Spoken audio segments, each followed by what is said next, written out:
உலகம் யாவையும் தாமுழ வாக்கலும் நிலைபெறுத்தலும் நீக்கலும் நீங்களா அழகிலா விளையாட்டுடையார் அவர் தலைவர் அன்னவர்க்கே சரண் நாங்களே.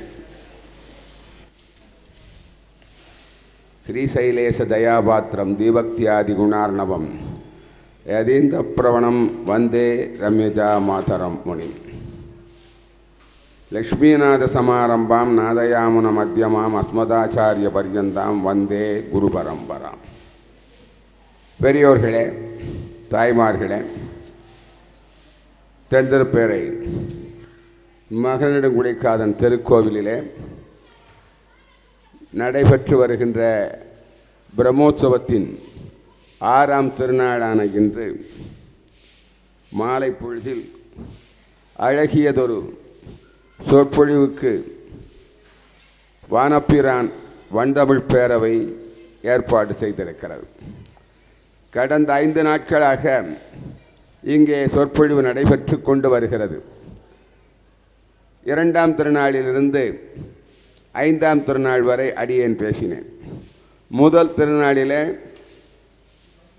நம்முடைய அருமை தம்பி நம்பி நாராயணன் தொடங்கி வைக்க நிகழ்ச்சி நடைபெற்று கொண்டிருந்தது நேற்று வரை. இன்றைய தினத்தில் நமது பெருமதிப்பிற்குரிய வைணவ சுடராளி டாக்டர் D.A. ஜோசப் அவர்கள் பேசுவதற்காக வந்திருக்கிறார்கள்.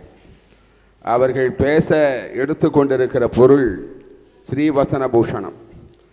இந்த நூல்களிலே எல்லாம் அதிகமான தேர்ச்சியும் பயிற்சியும் உடையவர் நம்முடைய டாக்டர் ஜோசப் அவர்கள்.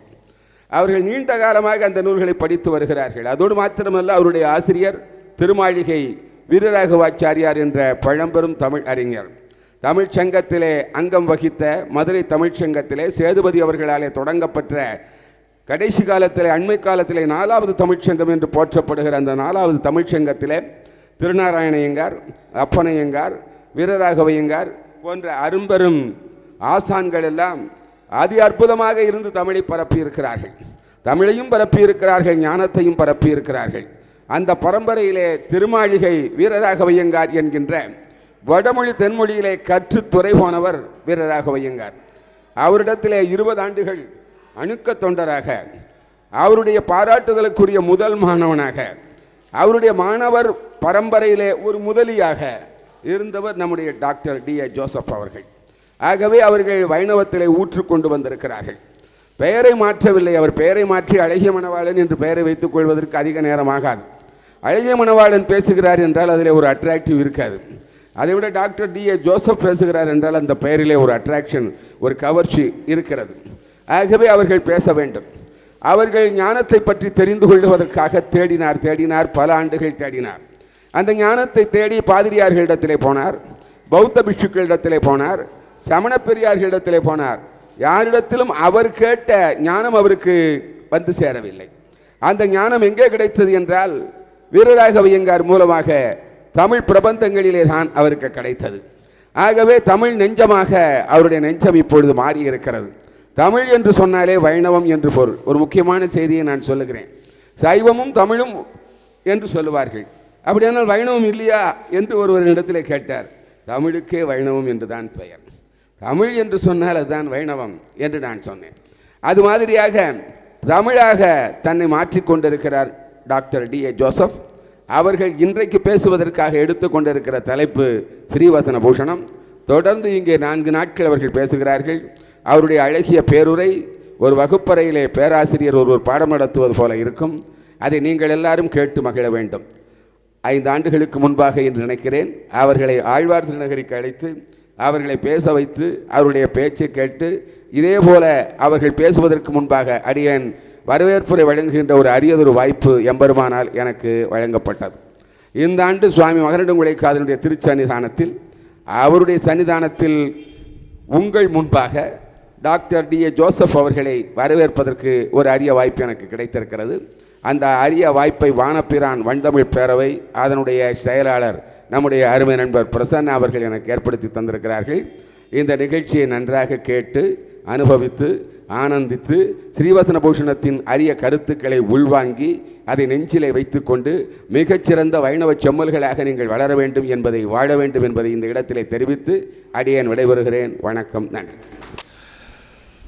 சீரரா செல்வம் போல் சேர்கவே என் ஆசான் வீரராகவர்க்கு புகழ்.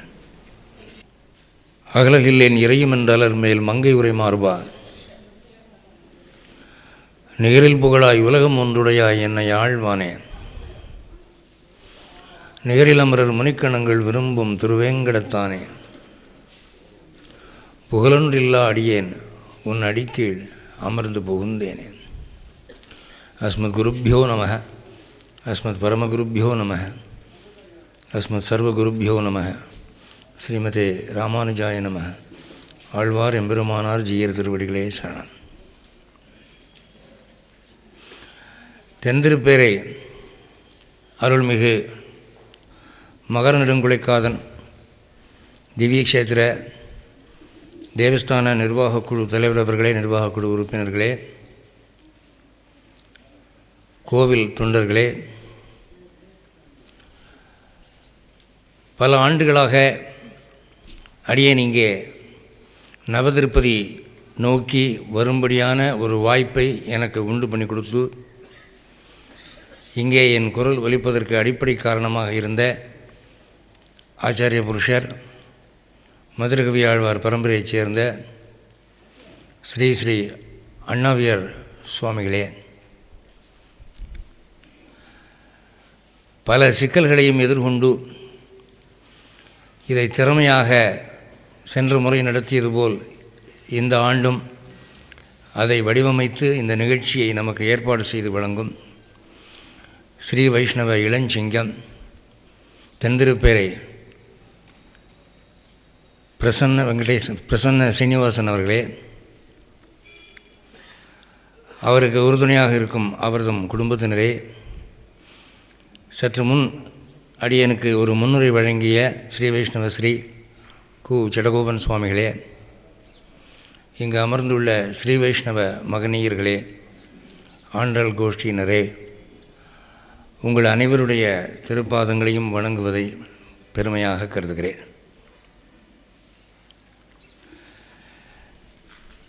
இன்றைய தலைப்பு ஸ்ரீ வச்சன பூஷணம் என்று ஸ்ரீ வைஷ்ணவ ஸ்ரீ கு சடகோபன் சுவாமி ரொம்ப எளிதாக சொல்லிவிட்டு பெருமையாக சொல்லிவிட்டு போய் உட்காந்துட்டார். ஆனால் இதில் எவ்வளவு சிக்கல் இருக்குங்கிறது எனக்கு தான் தெரியும்.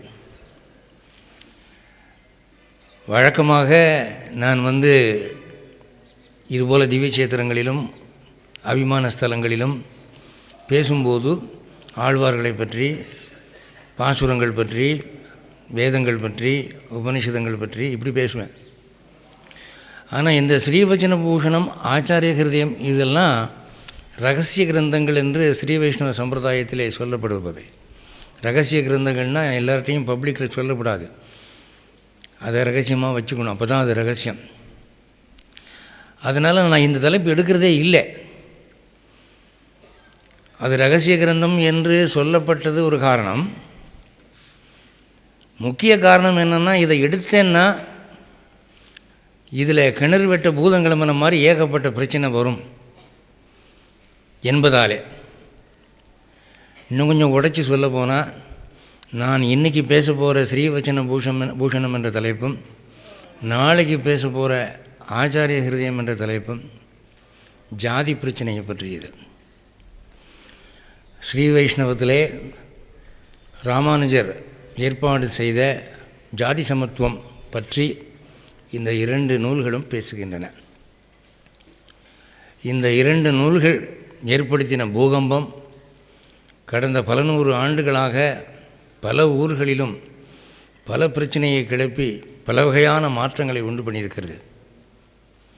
இந்த 2 நூல்களில் சொல்லப்பட்டிருக்கிற ஸ்ரீ வைஷ்ணவ ஜாதி சமத்துவ கொள்கை வேறு எந்த நூலிலும் சொல்லப்படவில்லை. அது மட்டுமில்லை, இவ்வளவு பட்டவர்த்தனமாக யாரும் பேச முன்வரவில்லை, முன்வர மாட்டார்கள். இன்றைக்கே முன்வர முடியாது. பிள்ளைலோகாச்சாரியர் காலம் எந்த காலம்? பல 100 ஆண்டுகளுக்கு முன்னால் போல்டாக எழுதினார். ரொம்ப ஆச்சரியப்படுவேன் நான். அதனால் எதுக்கு இந்த காலத்தில் இந்த பிரச்சனையெல்லாம் கிளப்பிட்டு பேசாமல் பெருமாளை பற்றி, ஆழ்வாரை பற்றி பேசிட்டு போயிடுவோமேன்னு தான் நினைப்பேன் நான். ஆனால் இந்த பிரசன்ன ஸ்ரீனிவாசன் அவர்கள், நீங்கள் இதை பற்றி பேசணும் அப்படின்னார். தயங்கினேன். இல்லை, அண்ணாவியார் சுவாமிகளுடைய திருவுள்ளம் என்ன அப்படின்னா, கடந்த 50 ஆண்டு காலமாக இந்த தமிழ்நாட்டிலே பிராமண எதிர்ப்பு பயங்கரமாக கொடி கட்டி பறந்துட்டுருக்கு. பாப்பான் ஒழிக, பாப்பானையும் பாம்பையும் பார்த்தீங்கன்னா பாப்பானை முதல் அடி, அப்படியெல்லாம் மேடைகள் முழங்கின, நூல்கள் வெளியாகின. அந்த அடிப்படையில் சமுதாயத்தில் பல மாற்றங்கள், பல பிரச்சனைகள். பிராமண துவேஷம் இன்றைக்கி இந்தியாவில் தமிழ்நாட்டில் இருக்கிற அளவு பிராமண துவேஷம் வேறு மாநிலங்களில் பார்க்க முடியாது. அப்போது அண்ணாவியார் சுவாமிகளுடைய திருவுள்ளம் என்ன அப்படின்னா, உண்மையிலேயே பிராமணன் அப்படிப்பட்டவனா, பாம்பை விட கொடியவனா, மற்ற ஜாதிக்காரனை போகிறான் கீழே போட்டு மிதித்து பிராமணன் மேலே ஏறி உக்காந்துட்டான் அப்படின்னு சொல்கிறாங்களே, அது நிஜம்தானா அப்படிங்கிறத பற்றி ஒரு ஆய்வு செய்ய வேண்டும். அப்படி ஆய்வு செய்தால் அது உண்மை அல்ல என்பது புலப்படும். அந்த ஆய்வுக்கு அடிப்படையான நூல்கள் தான் இந்த ஸ்ரீவச்சன பூஷணம், ஆச்சாரிய ஹிருதயம் 2. இந்த ஸ்ரீவச்சன பூஷணத்திலும் ஆச்சாரிய ஹிருதயத்திலும் பிராமணர்கள் ஏனைய ஜாதிகளை நசுக்கவில்லை அப்படிங்கிற கருத்து சொல்லப்பட்டிருக்கிறது. அது எப்படி சொல்லப்பட்டிருக்கிறது என்றால், பிராமணத்துவம் என்றால் என்ன, வைணவத்துவம் என்றால் என்ன அப்படிங்கிறதுக்குரிய விளக்கங்களை சொல்லி ரெண்டுக்கையும் தாரதமியப்படுத்தி இப்படி பார்க்குற போது, பிராமணத்துவம் என்றால் என்ன என்று இந்து மதம் உண்மையிலேயே என்ன சொல்லுகிறதோ அது நாட்டிலே மறைந்து விட்டது. வேறு விதமான விகற்பமான கருத்துக்கள் சொல்லப்படுகின்றன. அதனால் இதை நீங்கள் வெளிச்சத்துக்கு கொண்டு வரணும். அதனால் ஏற்படுற எதிர்ப்பை பற்றி பாதகம் இல்லை, இறுதியாக இதனால் நன்மை தான் விளைய போகுது அப்படின்னு ஒரு பிடிவாதமாக இருக்கிறாரு அப்படின்னு சொல்லி திரு பிரசன்ன சீனிவாசன் சொன்னார். அதில் அவர் சொன்னார், இதே ஸ்ரீவச்சன பூஷணத்தில் ஆச்சாரிய ஹிருதயத்தில் மற்ற கருத்துக்களும் சொல்லப்பட்டிருக்கு. ஆனால் குறிப்பாக இந்த பிராமின் நான் பிராமின் பிரச்சனையை பற்றி பேசக்கூடிய சூக்திகளை தான் நீங்கள் எடுத்து பேசணும் அப்படின்னு வேறு சொல்லிட்டாங்க. இப்போ நான் ரொம்ப தர்ம சங்கடமான நிலைமையில் உட்காந்துருக்கேன். என்னன்னா, இந்த தலைப்பை கொடுத்து பேசு அப்படின்னு சொன்னால் ஒரு வகையாக பூசி மொழிகிட்டு போயிடுவாங்க. ஏன்னா நமக்கு மேற்கொண்டு பிரச்சனை வரக்கூடாதே அப்படின்னு. ஆனால் எப்போவுமே நான் ஒரு மனசாட்சிக்கு விரோதம் இல்லாமல் எடுத்துக்கொண்ட ஒரு காரியத்தை முறைப்படி செய்ய வேண்டும் என்று நினைப்பவன். அதனாலே இதை நான் இந்த சூக்திகளை மட்டும் எடுத்து, இன்றைக்கி உங்கள் எல்லார் கையிலையும் ஒரு பிரதி கொடுக்கப்பட்டிருக்கிறது. அது நான் தேர்ந்தெடுத்து கொடுத்த அந்த சூக்திகளினுடைய ஜெராக்ஸ் தான். நாளைக்கு இதே மாதிரி ஒரு பிரதி உங்களுக்கு கொடுக்கப்படும். இன்றைக்கி ஒரு பிரதி. இதெல்லாம் நீங்கள் புரிஞ்சு படிச்சுக்கிட்டிங்கன்னா, ஈச் ஒன் டீச் ஒன்னு சொல்லி ஒவ்வொருத்தரும் இதை போய் சொன்னால் எவ்வளவோ ராங் அண்டர்ஸ்டாண்டிங்லாம் நாட்டில் மாறும். அப்படிங்கிறதுனால இதை நான் எடுத்துக்கொண்டேன். இப்போ உலகத்தில் எந்த நாட்டிலையும் இல்லாத ஒரு பிரச்சனை இந்த பிராமின் நான் பிராமின் ப்ராப்ளம் இந்தியாவில் மட்டுமே இருக்குது. விஷ்ணு புராணத்தை எடுத்துக்கிட்டிங்கன்னா 2வது அம்சத்தில் 3வது சாப்டரில் என்ன சொல்லப்பட்டிருக்கிறது, உலகத்தில் உள்ள எல்லா நாடுகளிலும் இமயத்துக்கு தெற்கே சமுத்திரத்துக்கு வடக்கே உள்ள பாரத தேசத்தில் மட்டும்தான் பிராமண, சத்திரிய, வைசிய, சூத்ர என்ற வர்ணாசிரமம் இருக்கிறது. இங்கே மட்டும்தான் கிருதயுகம், திரேதாயுகம், துவாபர யுகம், கலியுகம் என்ற யுக பிரிவினைகளும் இருக்கிறது. மற்ற நாடுகளில் இல்லை என்று சொல்கிறார்கள். அப்போது அந்த 4 வருணங்களையும் பற்றி பேசும்போது பிராமணன் உயர்ந்தவன், அடுத்தவன் சத்திரியன், அடுத்தவன் வைசியன், அடுத்தவன் சூத்ரன் என்று வருகிறது அல்லவா. அப்போது என்னை போல இந்த பிராமண வட்டத்துக்கு வெளியில் இருக்கிற ஒருவன் இதை படிக்கிறான். படித்து ஏன் பிராமணன் உயர்வாக கருதப்பட்டான் அப்படின்ற ஒரு ஆய்வு செய்ய வேண்டிய ஒரு இக்கட்டு வரும்போது புராணங்கள் என்ன சொல்லுகின்றன அப்படின்னா, இந்த இடத்துல நீங்கள் பொறுமையாக கவனிக்கணும். நீங்கள் எந்த இனத்தை சேர்ந்த வரம் இருக்கலாம். இப்போ நான் பேசக்கூடிய இந்த பேச்சானது பதிவாகி உலகெங்கும் ஒலிபரப்பாக போகுது. அதனால் இதை எல்லோரும் புரிஞ்சுக்கணுங்கிறதுக்காக நான் இதை விளக்கி சொல்கிறேன். உலகத்தில் எந்த நாட்டுக்காரனும் செய்யாத ஒரு காரியத்தை இந்திய நாட்டுக்காரன் பண்ணினான். என்ன அப்படின்னா, மனிதனை குணங்களின் அடிப்படையாக பிரித்தான். என்ன குணம் அப்படின்னா, இப்போ சாதாரணமாக நம்ம கேட்டால் கோப குணம், சாந்த குணம், கொடுக்குற குணம், கஞ்ச குணம் இப்படி சொல்லுவோம். ஆனால் அவங்க வேறு மாதிரி பிரித்தாங்க. சாத்விக குணம், ராஜச குணம், தாமச குணம் என்று 3 வகையாக பிரித்தார்கள். மனிதர்களை குணத்தின் அடிப்படையால் பிரித்தார்கள். அதில் இந்த சாத்வீக குணம் உள்ளவர்கள் என்பவர்கள் எப்படி இருப்பார்கள், ராஜச குணம் உள்ளவர்கள் எப்படி இருப்பார்கள், தாமச குணம் உள்ளவர்கள் எப்படி இருப்பார்கள் என்று பகவத்கீதையில் கண்ணன் ரொம்ப விளக்கமாக சொல்லியிருக்கான். அதில் அந்த ஸ்லோகம்லாம் எடுத்தோன்னா இப்போ இது நின்று போயிடும். ஆனால் பொதுவில் சொல்கிறேன், தூக்கம், சோம்பல், தள்ளி போடுகிற மனப்பான்மை, அறிவுச்சோர்வு, இதெல்லாம் தாமச குணத்தினுடைய இலக்கணம். உலகில் வாழ்க்கையிலே போட்டி மனப்பான்மை, போராடி முன்னேற வேண்டும் என்ற ஒரு ஆசை, மற்றவர்களை கீழே தள்ளி தான் முன்னுக்கு வர வேண்டும் என்ற ஒரு காம்படிட்டிவ் ஸ்பிரிட்டு, உலகியல் போகங்களை அனுபவிக்க வேண்டும் என்ற ஒரு வெறி, பணம் சேர்க்கறதில் ஆசை, இதெல்லாம் ராஜச குணம்.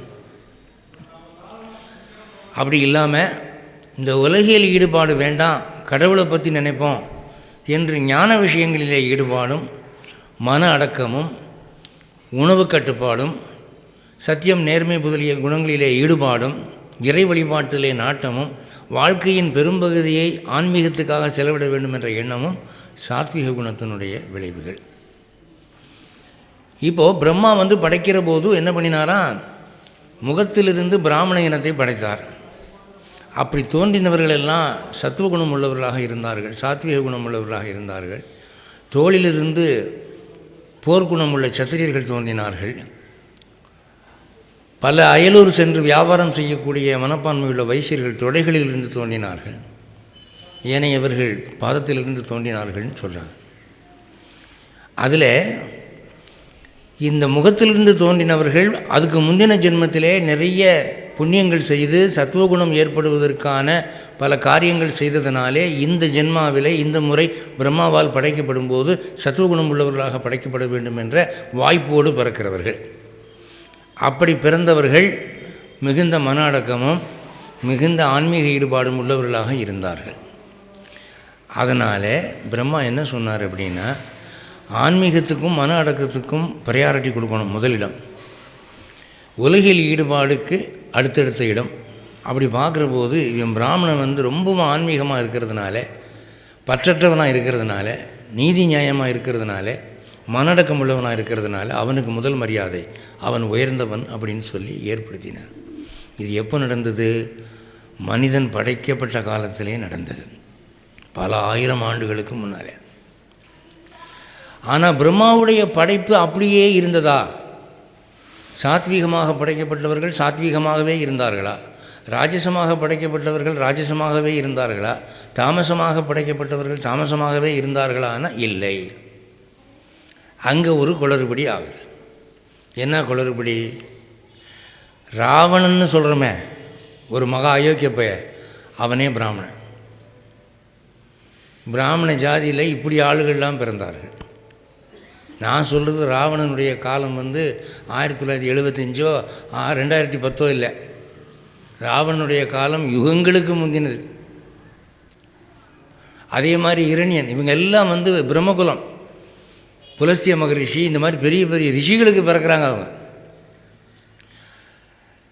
பிறகு ஏன் அப்படி பிறக்கிறாங்கன்னு சொன்னால், பகவான் ஒரு சட்டம் வச்சிருக்கிறான். சத்துவகுணம் என்பது ஒரு பொதுவாக சொல்லப்பட்ட விஷயம். பிரம்மாவே, சத்துவகுணம் உள்ள பிராமணர்களை படைத்த பிரம்மாவே பியூர் சத்துவம் இல்லை. அதுக்கு உதாரணம் வேணும்னா, அவர் சரஸ்வதியை படைத்த போது தான் மகள்னு கூட பார்க்காம அந்த பொண்ணு சேலை பிடிச்சி எடுத்துருக்காரு, வாடி என்கிட்டேன்னு. அந்த அம்மா அப்பா நீங்கள் எனக்கு தந்தை இப்படிலாம் செய்யாதீங்கன்ட்டு. இது பாகவதத்தில் இருக்குது. சத்துவகுணம் உள்ள பிரம்மா செய்யக்கூடிய காரியம் அது. அப்போ அவருக்கே அங்கே ரஜகுணம் வந்துருச்சு. அப்போது பிரம்மா உள்ளதிலே சத்துவகுணம் உள்ளவர்களாக படைத்தவர்கள், இப்படி இருந்தவர்கள் காலப்போக்கிலே கரு உருவாகிற நேரத்தை பொறுத்து சத்துவகுணம் ரஜகுணம் தமோகுணம் தீர்மானிக்கப்படுகிறது. அப்படி பார்க்குற போது ராவணனுடைய கரு உருவாகிற சமயமானது பிரதோஷ வேலையாக இருந்தது. அதனாலே அவன் அரக்கனாய் பிறந்தான். பிராமண வித்துக்கு பிறந்து கூட அவன் சாத்விக குணமாக இருக்கவில்லை என்ற காரணத்தை பார்க்குறான். அப்போது இந்த பிராமண குலத்தைச் சேர்ந்தவர்கள் பிராமணர் அல்லாதவருக்குரிய குணமுள்ளவராக இருப்பது எப்படி சாத்தியமோ, அதுபோலவே ராஜசகுணம் உள்ளவர்களாக பிறக்கிறவர்கள் ராஜசகுணம் இல்லாமல் பிராமணருக்குரிய சத்துவகுணம் உள்ளவர்களாக இருப்பதற்கும் வாய்ப்பு உண்டு அப்படின்னு உல்டா பண்ணி அப்படி ஒரு கணக்கு போட்டாங்க. இவன் எப்படி சத்துவகுணம் இல்லாமல் ரஜோகுணம் தமோகுணமாக பிறக்கிறானோ அதே மாதிரி ரஜோகுணம் தமோகுணமான பெற்றோர்களுக்கு சத்துவகுணம் உள்ள பிராமணம் போல பிள்ளைகள் பிறக்கலாம். அதுக்கு உதாரணம் ஆழ்வார்களில் திருமங்கை ஆழ்வார், திருப்பான் ஆழ்வார், இவங்கெல்லாம் ரத்த உறவு பார்க்குற போது வம்சாவளி பார்க்குற போது பிராமண குலம் இல்லை. குலசேகர ஆழ்வார் சத்திரியர், ஆனால் ரொம்ப சத்துவகுணம் நிறைஞ்சவராக இருந்தார். இது காலம் செல்ல செல்ல இந்த தலைகீழ் வரலாறு, அதாவது பிராமண வம்சத்தில் பிறந்தவர்கள் அபிராமணத்தன்மையும் அபிராமண வம்சத்தில் பிறந்தவர்கள் பிராமணத்தன்மையும் உள்ளவர்களாக பிறக்கிறவருடைய எண்ணிக்கை நாளுக்கு நாள் அதிகமாகிறது. எந்த அளவுக்கு அதிகமாகுதுன்னா ராமானுஜர் காலம் ஆழ்வார் காலம் வரும்போது இது ஒரு முக்கியமான பிரச்சனை, இதை பற்றி நம்ம ஏதாவது ஒரு தீர்வு காண வேண்டும் என்று அவர்கள் முடிவெடுக்க வேண்டிய ஒரு நெருக்கடிக்கு தள்ளப்படுகிறார்கள். வெறுமனே வருணத்தின் அடிப்படையிலே நாம் தீர்மானிக்கிற காலம் போச்சு, இனிமேல் குணத்தை வச்சு வாழ்க்கை முறையை வச்சு இனிமேல் தீர்மானிக்கணும் என்கிற ஒரு காலகட்டம் வந்தது ராமானுஜருடைய காலத்தில். ராமானுஜருடைய குருவாகிய ஆள வந்தாரே என்ன பண்ணார், மாரநேர் நம்பி என்கிறவர் ஒரு தாழ்த்தப்பட்ட இனத்தைச் சேர்ந்தவர், பரம சத்துவகுணம் உள்ளவராக இருந்தார். அதனால் அவர் தன்னுடைய அணுக்க தொண்டராக மாற்றிக்கொண்டார் அப்படின்னு சொல்லி பார்க்குறோம். அப்போ தான் வைஷ்ணவம் உயிர் பெறுகிறது. ஆளவந்தார் காலத்திலே இந்த பிரச்சனை புதிதாக ஒரு உரு எடுக்கிறது. அதாவது பிராமண குலத்தில் பிறந்து பிராமணர் அல்லாதவர் போல் வாழ்பவர்களும் அபிராமண குலத்திலே பிறந்து பிராமணர்களைப் போல் தோன்றி வாழ்பவர்களும் என்று 2 குரூப் இருக்குது. அதை பார்க்குற போது இவங்க எண்ணிக்கை வர வர அதிகமாகிறதுனால இனிமே வைஷ்ணவம் என்றால் என்ன, வைஷ்ணவங்கிறது பகவானுக்கு தொண்டு செய்யக்கூடிய பரம ஆன்மீக மனப்பான்மை. நம்ம பிரசன்னாவுடைய அப்பா இருக்கார், ஏதோ ஒன்று உடுத்த இருந்தால் போதும் பகவானுக்கு தொண்டு செஞ்சு பேசாமல் இருப்போம் அப்படியே என்று திருப்தியாக வாழ்கிறார். இந்த காலம் 2013ங்க அவன் துபாய் அமெரிக்கா மஸ்கட்னு பறந்துக்கிட்டு இருக்கான். பங்களா வாங்குறதா கார் வாங்குறதாங்கிற இந்த காலகட்டத்தில் ஏதோ 3 வேளை சாப்பாடு கிடைச்சா போதும், இருக்க இடம் கிடைச்சா போதும், கட்டிக்க வேட்டி இருந்தால் போதும், பகவானுக்கு தொண்டு செய்யக்கூடிய பாக்கியம் கடைசி வரைக்கும் இருந்தால் போதும்னு நினைக்கக்கூடிய ஒரு மனப்பான்மையோடு இதே ஊரில் ஒரு மகான் இருக்கார், தென்திருப்பேரையில் வானமாமலை மடத்துக்கு ஆராதகராக இருக்கார். அவரை நான் சேவிச்சிருக்கேன், அவரோட பழகியிருக்கேன், பேசியிருக்கேன், ரொம்ப அளவில்லாத ஆச்சரியம் அடைஞ்சிருக்கேன். இந்த காலத்தில் உலகியல் ஆசைகளுக்கெல்லாம் ஒரு பூட்டு போட்டுட்டு இவ்வளவு பெரிய மகானாக ஒருத்தர் வாழ்கிறாரு, அது எப்படி அப்படின்னு. இதுதான் வைணவத்துவம். பகவானுக்காக வாழ்தல், அவன் முகமலர்ச்சிக்காக வாழ்தல், அவனுக்கு தொண்டு செய்தல், உலகில் ஈடுபாடுகளை துரத்தல் என்கிற இந்த சாத்வீக குணம் உங்களுக்கு வந்துட்டதுன்னா நீங்கள் வைணவர். அப்போ நீங்கள் என்ன ஜாதியிலையும் பிறந்திருக்கலாம், பிராமண ஜாதியிலையும் பிறந்திருக்கலாம், அபிராமண ஜாதியிலையும் பிறந்திருக்கலாம். ஆனால் வைணவத்துவம் என்பது இந்த குணம் இருந்துட்டால் உங்களுக்கு அந்த தகுதி உண்டு. அப்படி பார்க்குற போது ராமானுஜர் என்ன சொன்னார், பிராமண குலத்திலே பிறந்த பெரியாழ்வாரும் பாணர் குலத்திலே பிறந்த திருப்பாணாழ்வாரும் மிலேச்ச குலத்திலே பிறந்த திருமங்கை ஆழ்வாரும் சமம்னார்.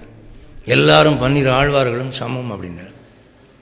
அதுக்கு அந்த காலத்தில் எதிர்ப்பு, எவ்வளவு எதிர்ப்பு. அவருக்கு கோயில் தீர்த்தத்தில் விஷத்தை கொடுத்து ஆளை க்ளோஸ் பண்ணிடுவோம், இவன் இந்து மதத்தை கெடுத்துருவான் போல் இருக்குன்னு அப்படிலாம் நினைக்க ஆரம்பித்தார். ஆனால் அவர் துணிஞ்சு எதிர்த்து நின்றார். அவருடைய சிஷ்யர்களுக்கு அவரை போல பன்மடங்கு தைரியம் ஏற்பட்டது. அந்த பாரம்பரியத்திலே வந்தவர் தான் இந்த ஸ்ரீவச்சன பூஷணம் என்ற நூலை எழுதின பிள்ளைலோகாச்சாரியார் என்பவர். அவர் ஒரு மனிதனை எடை போடும்போது அவன் பிறப்பை வச்சு எடை போடாதீங்க, அவன் குணத்தை வச்சு எடை போடுங்க, அவன் வைணவனான்னு பாருங்கள் அப்படிங்கிறதுக்கு அழுத்தம் கொடுத்து பல சூத்திரங்கள் எழுதினார், சூழ்ச்சிகள் எழுதினார். இப்போ நீங்கள் கையில் வச்சுருக்கிறது அதுதான். இப்போது எனக்கு 2 மணி நேரம் டைம் கொடுத்துருக்கார் பிரசன்ன சீனிவாசன். இந்த 2 மணி நேரத்துக்குள்ளே கடல் போன்ற ஒரு பெரிய தலைப்பு எடுத்து நான் அலசி பேசணும். எவ்வளோ தூரம் நான் வெற்றியடைய போகிறேன்னு தெரியல, ஆனால் என்னால் முடிஞ்ச வரை செய்கிறேன். உங்களுக்கு முதல் பிரகரணத்தில் 190வது சூர்ணை. நாமரூபங்களை உடையராய் பாகவத விரோதம் பண்ணி போரும் அவர்கள் தக்தப்படம் போலே. இது என்ன அப்படின்னா, இதில் இந்த தமிழ் நீங்கள் இன்றைக்கி பார்க்க முடியாதுங்க. இந்த பிள்ளைலோகாச்சாரியாருடைய தமிழை இன்றைக்கி நீங்கள் எங்கேயுமே பார்க்க முடியாது. இது அந்த காலத்து நடை. மணிப்பிரவாளம் மட்டும் இல்லை, அதில் ஒரு தெய்வீகம் இருக்குது. அந்த மொழியை கோக்கிற போது அதில் ஒரு தெய்வீகம் இருக்குது. அதை ரசிக்க முடியுமே தவிர அதை காப்பி பண்ண நம்மளால் முடியாது. அதில் அப்படி ஒன்று இருக்குது. அவர் சொல்கிறாரு, பகவானுக்கு அபச்சாரம் பண்ணினா, பகவானுக்கு துரோகம் பண்ணினா, தப்பு பண்ணினா அதுக்கு மன்னிப்பு உண்டு. ஆனால் பகவானுடைய அடியவர்களுக்கு நீங்கள் அபச்சாரம் பண்ணினா அதுக்கு மன்னிப்பு இல்லை. அதனால் பகவான் அபச்சாரத்தை கூட பொறுத்துக்கலாம். பாகவதர்களை ஜாதி அடிப்படையில் அவன் கீழ் ஜாதி, ஆள் கருப்பாக இருக்கிறான், அவன் என்ன சாப்பாடு சாப்பிட்றான், இன்னும் ஊரில் பிறந்தவன் அப்படின்னு சொல்லி மட்டமாக நினைக்காதீங்க. அந்த பாவத்துக்கு மன்னிப்பே இல்லை அப்படின்னு. அதுதான் பாகவத அபச்சாரம்ங்கிறது. பாகவத அபச்சாரம்ங்கிறது என்ன அப்படின்னா, ஒரு நல்ல மகான் போல இருக்கக்கூடிய ஒரு வைணவனை ஜாதி காரணமாகவோ இல்லை வேறு காரணமாகவோ குறைவாக எடை போடுறது, அதான் பாகவத அபச்சாரம். அவர் சொல்கிறாரு, நாமரூபங்களே உடையவராய். ஒரு வைஷ்ணவனுக்குரிய இலக்கணம் என்ன? நெற்றியில் திருமண், இங்கே கழுத்தில் திருமண், தோளில் திருமண், 12 திருமண் அணிந்து பெயரை வைஷ்ணவனாக மாற்றிக்கொண்டு கோயிலுக்கு, பெருமாள் கோயிலுக்கு போய் கைங்கரியம் பண்ணி கொண்டு இப்படியெல்லாம் வாழ்கிறாங்க. ஆனால் இன்னொரு வைஷ்ணவனை பார்த்தா அவனுக்கு கொடுக்க வேண்டிய மரியாதை கொடுக்க மாட்டேங்கிறாங்க. கேட்டால் நான் உயர்ந்த ஜாதி, அவன் மட்டமான ஜாதின்னு பேசுகிறாங்க. அப்படி பேசினா பாகவத விரோதம் பண்ணி போருமவர்கள், அப்படி செய்கிறவர்கள் தக்தபடம் போலே. தக்தபடம்னா என்ன அப்படின்னா, இப்போ ஒரு குடிசை வீட்டில் கஷ்டப்பட்டு வாயை கட்டி வயிற்றை கட்டி பணம் சேர்த்து ஒரு காஞ்சிபுரம் பட்டுப்புடவை வாங்கிட்டாங்க. பக்கத்து குடிசையில் இருக்கிறவன் தண்ணி அடித்து பீடியை எரியிற பீடியை போட்டான், பற்றிக்கிச்சு. 100 குடிசை நாசம். அதில் இவங்க வீடு பற்றி எரிஞ்சதில் புதுசாக வாங்கின 15,000 ரூபா பட்டுப்புடவை எரிஞ்சு போச்சு. எரிஞ்சு போனால் எப்படி இருக்குதுன்னா, எரிஞ்சு போன அந்த சேலை அப்படியே அதே ஷேப்பில் இருக்குது, ஆனால் சாம்பலாக இருக்குது. தொட்டிங்கன்னா உதிர்ந்துடும். தொடாத வரைக்கும் அது காஞ்சிபுரம் பட்டு சேலை தான், தொட்டிங்கன்னா சாம்பல். அதுக்கு பேர் தான் தக்தபடம். தக்தபடம் என்றால் எரிக்கப்பட்ட சாம்பலான துணின்னு அர்த்தம்.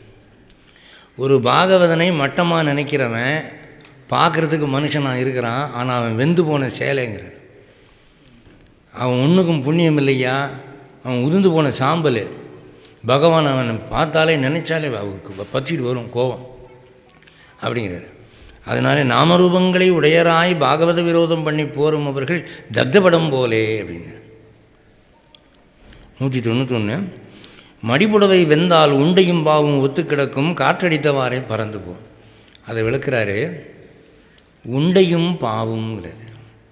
இந்த நெசவு நெய்கிறாங்கல்ல, அவங்கள கேட்டிங்கன்னா இது என்னென்னு சொல்லுவாங்க. குறிப்பாக அந்த சௌராஷ்டிரத்தை சேர்ந்தவங்க நிறைய பேர் நெசவாளி இருக்கிறாங்க.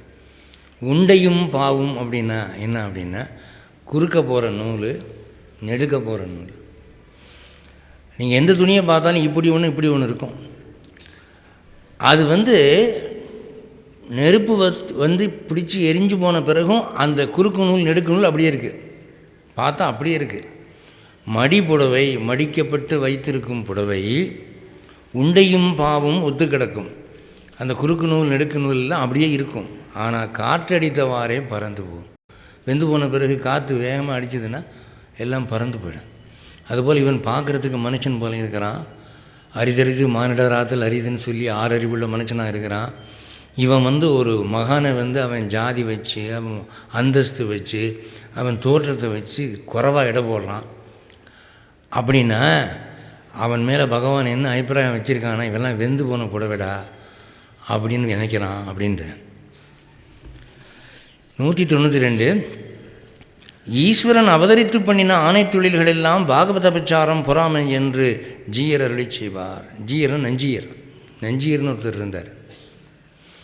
அவர் என்ன சொல்லுவாராம், பகவான் எடுத்த அவதாரங்கள் எல்லாம் எதுக்குடான்னு பார்த்தா, பாகவதர்களுக்கு செய்யப்பட்ட அபச்சாரத்தை கண்டு அவன் அடைஞ்ச கோபத்தில் தான் அவன் ஒவ்வொரு அவதாரமும் எடுத்திருக்கிறான். நரசிம்ம அவதாரம் ஏன் எடுத்தான்? பிரகலாத ஆழ்வான்கிற ஒரு பரம பாகவதனுக்கு அவங்க அப்பன் பண்ண கொடுமை, அது சகிக்க முடியாமல் அவன் அவ்வளோ பெரிய அவதாரம், பாதி சிங்கம் பாதி மனுஷன் கோமாளி வேஷம் போட்டு குதித்தான் தூணிலிருந்து. ராமாவதாரம் எதுக்கு எடுத்தான் அப்படின்னா, இந்த ராவணன் என்பவன் ரிஷிகளுக்கும் தண்டகாரண்யத்தில் இருக்கக்கூடிய முனிவர்களுக்கும் பண்ணின கொடுமை, அது பொறுக்காமல் அவனை அழிக்கிறதுக்கு பிறந்தான். ஒவ்வொரு அவதாரமுமே பாகவத அபச்சாரம் பொறுக்காமல் தான் அவன் எடுத்திருக்கான் அப்படின்றார். ஈஸ்வரன் அவதரித்து பண்ணின ஆணை தொழில்கள் எல்லாம், ஆணை தொழில்னால் யானை மேலே உக்காந்துட்டு பண்ணுற தொழில்னு இல்லை, ஆணை தொழில்னா பெரிய வேலை. சில பேர் சொல்லுவாங்க ஜகர்ணம் போட்டாங்க நான் அப்படிமா மெடிக்கல் காலேஜ் சீட்டு வாங்குறதுக்கு. அதாவது ரொம்ப பெரிய காரியங்கள்லாம் செஞ்சேன். அதுக்கு ஆணை தொழிலுங்கிறது. கிருஷ்ணாவதாரத்தில் பாண்டவர்களை ஜெயிக்க வைக்கிறதுக்கு கிருஷ்ணன் எத்தனை அந்தர்பல்ட்டி அடித்தான், எவ்வளோ பொய் சொன்னான், என்னென்ன காரியங்கள் பண்ணினான் அந்த கட்சி ஜெயிக்க வைக்கிறதுக்கு. பெரிய பெரிய வேலையெல்லாம் பண்ணி ஜெயிக்க வச்சான். அதனால் ஈஸ்வரன் அவதரித்து பண்ணின ஆணை தொழில்கள் எல்லாம் பாகவத அபச்சாரம், பொறாமை. பாகவத அபச்சாரத்தினால் அவனுக்கு ஏற்பட்ட உள்ள கொதிப்பினால தான் அவன் அவதாரங்கள் எனக்கு எடுக்கிறதுன்னு. 193 அவமானக்கிரியா. இது ஒரு ஸ்லோகத்தினுடைய ஒரு பகுதி. அந்த ஸ்லோகம்லாம் வச்சுருக்கேன், அந்த வியாக்கியானத்தில் வச்சுருக்கிறேன். அதெல்லாம் படித்தா உங்களுக்கு தூக்கம் வந்தாலும் ஒரு நீளமான சான்ஸ்கிரிட் ஸ்லோகம். ஆனால் அவனுடைய பொருள் மட்டும் சொல்கிறேன். இந்த மாதிரி பாகவதர்களுக்கு அவமானம் பண்ணினால், மரியாதை குறைவாக நடந்துக்கிட்டால் பகவான் என்ன பண்ணுறான்னா எல்லாத்தையும் சம்ஹாரம் பண்ணி போடுறான். அந்த ஏரியாவில் இருக்கிற எல்லாரும் நல்ல வெங்கட்டமே அத்தனை பேரும் அழிச்சு போட்டுருவான் அவன் மேலே உள்ள பிரியத்தினாலே. அதனால் பாகவதர்களுக்கு பண்ணின இடைஞ்சல் ஒன்றுமில்லை. பிரகலாத ஆழ்வான இம்சை பண்ணினா இரணியன். அப்போது இந்த தூணில் இருக்கானா உன் சாமின்னு கேட்டு தூணை தட்டினா இரணியன். தூணுக்குள்ளேருந்து பகவான் வந்தார். பகவான் வந்த உடனே அவன் எழுப்பின ஒலியும் ஒளியும் எப்படி இருந்ததா அதை கேட்டு பிரம்மா தன்னுடைய தாமரை நாற்காலியிலிருந்து கீழே உருண்டு விழுந்துட்டாரான். மற்ற தேவர்களுக்கு ஒன்றும் ஆகலை. என்ன காரணம் அப்படின்னா, இந்த பிரம்மா தான் இவ்வளவு வரம் கொடுத்துருக்கான் இரணியனுக்கு. பகலையும் சாவில்லை, இரவிலும் சாவில்லை, வானத்திலையும் சாவில்லை, பூமியிலையும் சாவில்லை என்று சொல்லி பலவிதமாக வரத்தை கொடுத்து இந்த பிரகலாதாழ்வானுக்கு ஏகப்பட்ட இம்சைகள் இரணியன் பண்ணின போது பார்த்துக்கிட்டு சும்மா இருந்தான். தேவர்கள்லாம் சும்மா இருந்தாங்க. அதனால் இவன் எழுப்பின ஒளியிலே பிரம்மாவுக்கு ஹார்ட் அட்டாக் கீழே விழுந்துட்டாரான். பின்னால் கேட்டாரான், இந்திரன் முதற்கொண்டு ஸ்டடியாக நின்னானே, நான் மட்டும் விழுந்தனே ஏன்னு பெருமாள்கிட்ட கேட்டானா, நீ தானடா அந்த வரத்தெல்லாம் கொடுத்து முண்டோம், அதனால தானே உனக்கு கீழே தள்ளி விட்டேன் அப்படின்னு. அடுத்து இரணியனுடைய குடலை கிழித்த பிறகு அப்படியே ஆங்காரமாக பார்த்தாரான் நாலா பக்கமும். அவர் பார்த்த பார்வை எப்படி இருந்துச்சுன்னா, இந்திரன் நினச்சானா அடுத்து நம்ம குடலை கிழிக்க போகிறான் அப்படின்னு. உண்மைதான். ஏன்னா இந்த தேவர்களெல்லாம் பார்த்து கொண்டு இருந்தார்கள். பிரகலாதனுக்கு இவ்வளவு இம்சை நடக்கிற போது எந்த 33 கோடி தேவர்களை எவனாவது அதட்டி கேட்டானா இரணியனை, பயந்துக்கிட்டு பேசாமல் விட்டான். இவங்களை போட்டு தரணும் அப்படின்னு சொல்லி நினச்சானா. அப்போ தான் அவர்கள் பிரகலாதன்ட்டு போய் முறையிட்டார்களாம். அப்பா பிரகலாதா, உன் பேச்சுக்கு தான் அவர் கட்டுப்படுறாரு, கொஞ்சம் அவர் சாந்தப்படுத்து, அவருடைய சத்தம் தாங்கலை, கண்ணை பார்க்குறதுக்கே பயமாக இருக்குண்ணா. அதான் அவமான கிரியாங்கிறது. அடுத்து 194 பாகவத அபச்சாரம்தான் அநேக விதம். இந்த பாகவதனை அபச்சாரம் பண்ணுறது அப்படிங்கிறது எதுதான் அபச்சாரம், கேட்டகரி எத்தனை அப்படின்னு கேட்டால் அது அநேக விதம்ங்கிறார். ஜாதியை வச்சு குறைவாக சொல்கிறது, தோற்றத்தை வச்சு குறைவாக சொல்கிறது, சாப்பிட்ற சாப்பாட்டை பற்றி குறைவாக வச்சு பேசுகிறது, அடுத்து படிப்பு, அறிவு, பல விஷயங்கள் இருக்குது. இதில் எதை வச்சு ஒருவன் நீங்கள் குறைவாக மதித்தா கூட அது பாகவத அபச்சாரம்தான் அப்படின்னு சொல்லிட்டு 195 சொல்கிறாரு. அதில் ஒன்று அவர்கள் பக்கல் ஜென்ம நிரூபணம். அதில் ஒன்று முக்கியமானது என்னென்னா, அவன் என்ன ஜாதியில் பிறந்தாங்கிறத வச்சு ஒருத்தனை கேவலமாக நினைக்கிறது. இப்போ திருப்பாணாழ்வார் எடுத்துக்கிட்டால் பாணர் குலம், அவரெல்லாம் நம்ம ஆழ்வாரை ஏற்றுக்க முடியும் அப்படிங்க நினைக்கிறது. இப்போது சமீப காலத்தில் நடந்த ஒரு சம்பவம், திருநாங்கூரில் திருமங்கை ஆழ்வாருடைய அவதார ஸ்தலம், அந்த கோவிலை சேர்ந்த ஒரு ட்ரஸ்டி என் வீட்டுக்கு வந்தார். சமீபத்தில் ஒரு சம்பவம் நடந்தது. கோவிலுக்கு சில வைஷ்ணவா வந்தாங்கன்னா அவங்க நாமம் வேறு மாதிரி போட்டிருக்காங்க. சாதாரணமாக ஒய் மாதிரி பார்த்துருக்கேன், அது வேறு மாதிரி போட்டிருந்தாங்க. அவளுக்கெல்லாம் இந்த திருமங்கை ஆழ்வாருடைய தீர்த்தத்தை கொடுத்தா அதை வாங்கி குப்பத்தூரில் கொண்டு விட்டான். ஏன்னு கேட்டால் திருமங்கை ஆழ்வார் மிலைச்ச ஜாதி அப்படின்னு சொல்கிறாங்க. ஏன்யா அவர் தான் என்றைக்கோ போய் சேர்ந்துட்டாரியா, அவர் இப்போ வைகுண்டத்தில் இருக்கிறதாக பாவனை, விக்கிரகத்துக்கு நம்ம ஒரு மரியாதை பண்ணுறோம், அது அங்கே தானே போகுது அப்படின்னா என்ன இருந்தாலும் ஜாதி போகுமா அப்படின்னு சொல்கிறாங்க. நீங்கள் ஒரு நாள் எங்கள் கோவிலுக்கு இதெல்லாம் பற்றி பேசணும் அப்படின்னு. நான் சொன்னேன், இதெல்லாம் பேசி திருந்த போகிற விஷயம் இல்லை, இதெல்லாம் ரத்தத்திலேயே வேறு பண்ணி போச்சு. அதனால் நாம் கொஞ்சம் எச்சரிக்கையாக இருக்கணும். அந்த மாதிரி ஆளுகளுக்கு முதல் உத்தரணி தீர்த்தம் கொடுக்குறீங்க, அவன் கீழே விடுறான்னு தெரியுதில்ல, அப்புறம் எதுக்கு அடுத்த உத்தரணி கொடுக்குறீங்க? அவன் வாங்கி வாங்கி கீழே விடுறான் சாருங்க. முதல்ல கொடுக்குற போதே அவன் கீழே விடுறான்னு தெரியுதில்ல, அப்புறம் எதுக்கு ரெண்டாவது உத்தரணி கொடுக்குறீங்க? அது உங்கள் மிஸ்டேக்கு. உங்களுக்கு தீர்த்தம் கிடையாதுங்க, போயிட்டு வாங்கன்னு சொல்ல வேண்டியதானே. அது உங்கள் மேலே மிஸ்டேக்குன்னு. ஆமாம் இனிமேல் நான் வந்து சுதாரிச்சுக்கிறேன் அப்படின்னு. அதான் சொல்கிறாரு, ஒரு உத்தம வைஷ்ணவர்களிடம் ஜன்ம நிரூபணம். அவன் இன்ன ஜாதியில் பிறந்தவன், மிளைச்ச ஜாதி. திருமங்கை ஆழ்வார் என்ன ஜாதி அப்படின்னு சொன்னால் மிளைச்சர். மிளைச்சர்னால் என்னன்னா, பிராமணன் இல்லை, சத்திரியன் இல்லை, வைசியன் இல்லை, சூத்ரனும் இல்லை, அதுக்கு அடுத்தாப்பில் வருது அது வேட ஜாதி. அவங்க மிளைச்சர்கள் எனப்பட்டார்கள். திருமங்கை ஆழ்வாருடைய கடந்த காலம், அவர் ஆழ்வாராக மாறுறதுக்கு முன்னால் அவர் எப்படியெல்லாம் வாழ்ந்தார்னு அவர் வாழ்க்கை வரலாறு படிச்சிங்கன்னா, இன்றைக்கி காலேஜ் ஸ்டூடெண்ட்டுக்கெலாம் நீங்கள் சிலை வச்சு கும்பிடலாம். அவ்வளவு மோசமாக வாழ்ந்திருக்கார். சகல விதமான கெட்ட பழக்கங்களும் உள்ளவராக இருந்திருக்கார். அவரே சொல்கிறாரு, நரகத்தில் எந்த செக்ஷனும் எனக்கு இல்லைன்னு சொல்ல முடியாது, எல்லா செக்ஷன் எனக்கு உண்டு. அதை பார்த்துட்டு தான் பயந்து பெருமாளே உன் காலில் வந்து விழுந்திருக்கேன், என்னை காப்பாற்று அப்படின்ட்டு. அப்போது அந்த மாதிரி வாழ்ந்தவர் ஜாதியாலே வாழ்க்கை முறையாலே நிறம், அவர் கலர் என்ன தெரியுமா? அவருக்கு என்ன பேர் வச்சாங்க? பிறந்த உடனே நீல நிறத்தர்னு பேர் வச்சாங்க. கருப்புனா அம்மாவாசை கருப்பு, கண்ணங்கரையேறு இருப்பான். அப்போது நல்ல உயர்ந்த ஜாதியில் பிறந்தவனே கருப்பாக இருந்தால் அவனுக்கு மரியாதை கம்மியாக இருக்குங்க. இப்போ அது ஆம்பளையாக இருந்தாலும் சரி பொம்பளையாக இருந்தாலும் சரி, மேரேஜ் மார்க்கெட்டில் கேட்டு பாருங்க தெரியும். பொண்ணு கருப்பா சிகப்பா, எடுத்தோடனே அதான் கேட்கலாம், மாப்பிள்ளை கருப்பா சிகப்பா அப்படின்னு.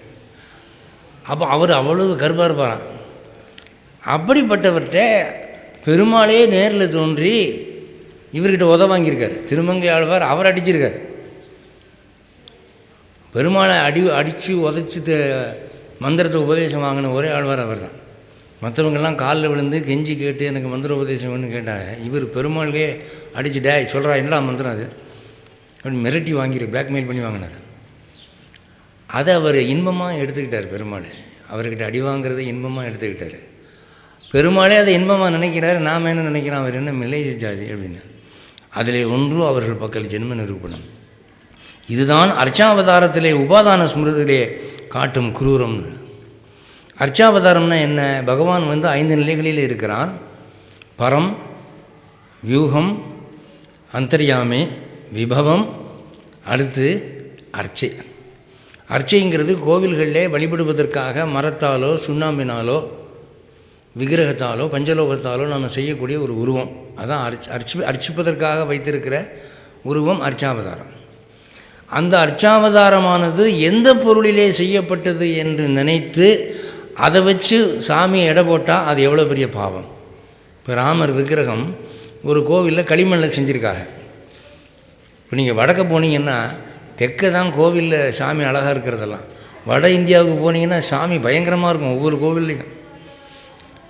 ஆனால் பக்தியில் தான் அங்கே எல்லாம் ஓடுது. அதனால் இந்த பெருமாள் களிமண்ணில் செய்யப்பட்டவர் மட்டம், அந்த பெருமாள் தங்கத்தில் செய்யப்பட்டவர் அது வசதி அப்படி நினச்சிங்கன்னா அது எவ்வளோ பெரிய பாவமோ அவ்வளோ பெரிய பாவம்.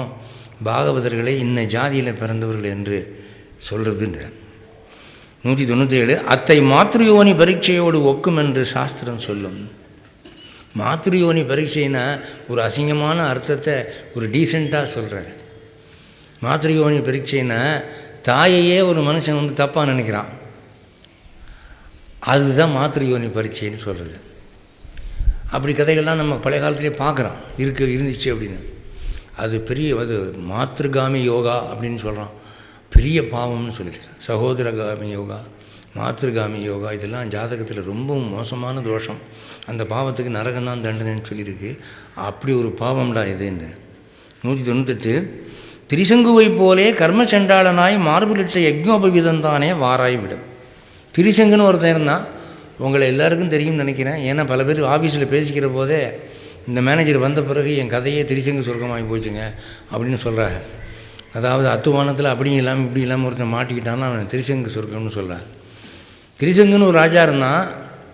அவன் வந்து சூரிய வம்சத்தில் பிறந்தவன். அவனுக்கு என்ன ஆசைன்னா இந்த உடம்போட சொர்க்கத்துக்கு போகணுன்ட்டு. ஏன்னா செத்து போய் அதுக்கப்புறம் சொர்க்கத்துக்கு போகிறது யாருக்கு என்னங்க தெரியும்?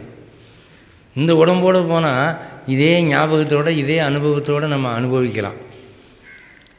இப்போ ஒருத்தர் சொல்கிறாரு, நீங்கள் நல்ல புண்ணிய காரியங்கள் பண்ணியிருக்கிறீங்க, நீங்கள் அடுத்த ஜென்மத்தில் நீங்கள் கோடீஸ்வரனாக இருப்பீங்க அப்படின்னு சொல்கிறார். ஏங்க அடுத்த ஜென்மத்தில் நான் கோடீஸ்வரனாக பிறந்தால் இந்த ஞாபகமே இருக்காது. இந்த ஜென்மத்திலேயே கொடுத்தீங்கன்னா சரி இந்த புண்ணியம் பண்ணோம் நம்ம கோடீஸ்வரன் ஆகிட்டோம்னு சந்தோஷப்படலாம், ரசிக்கலாம்.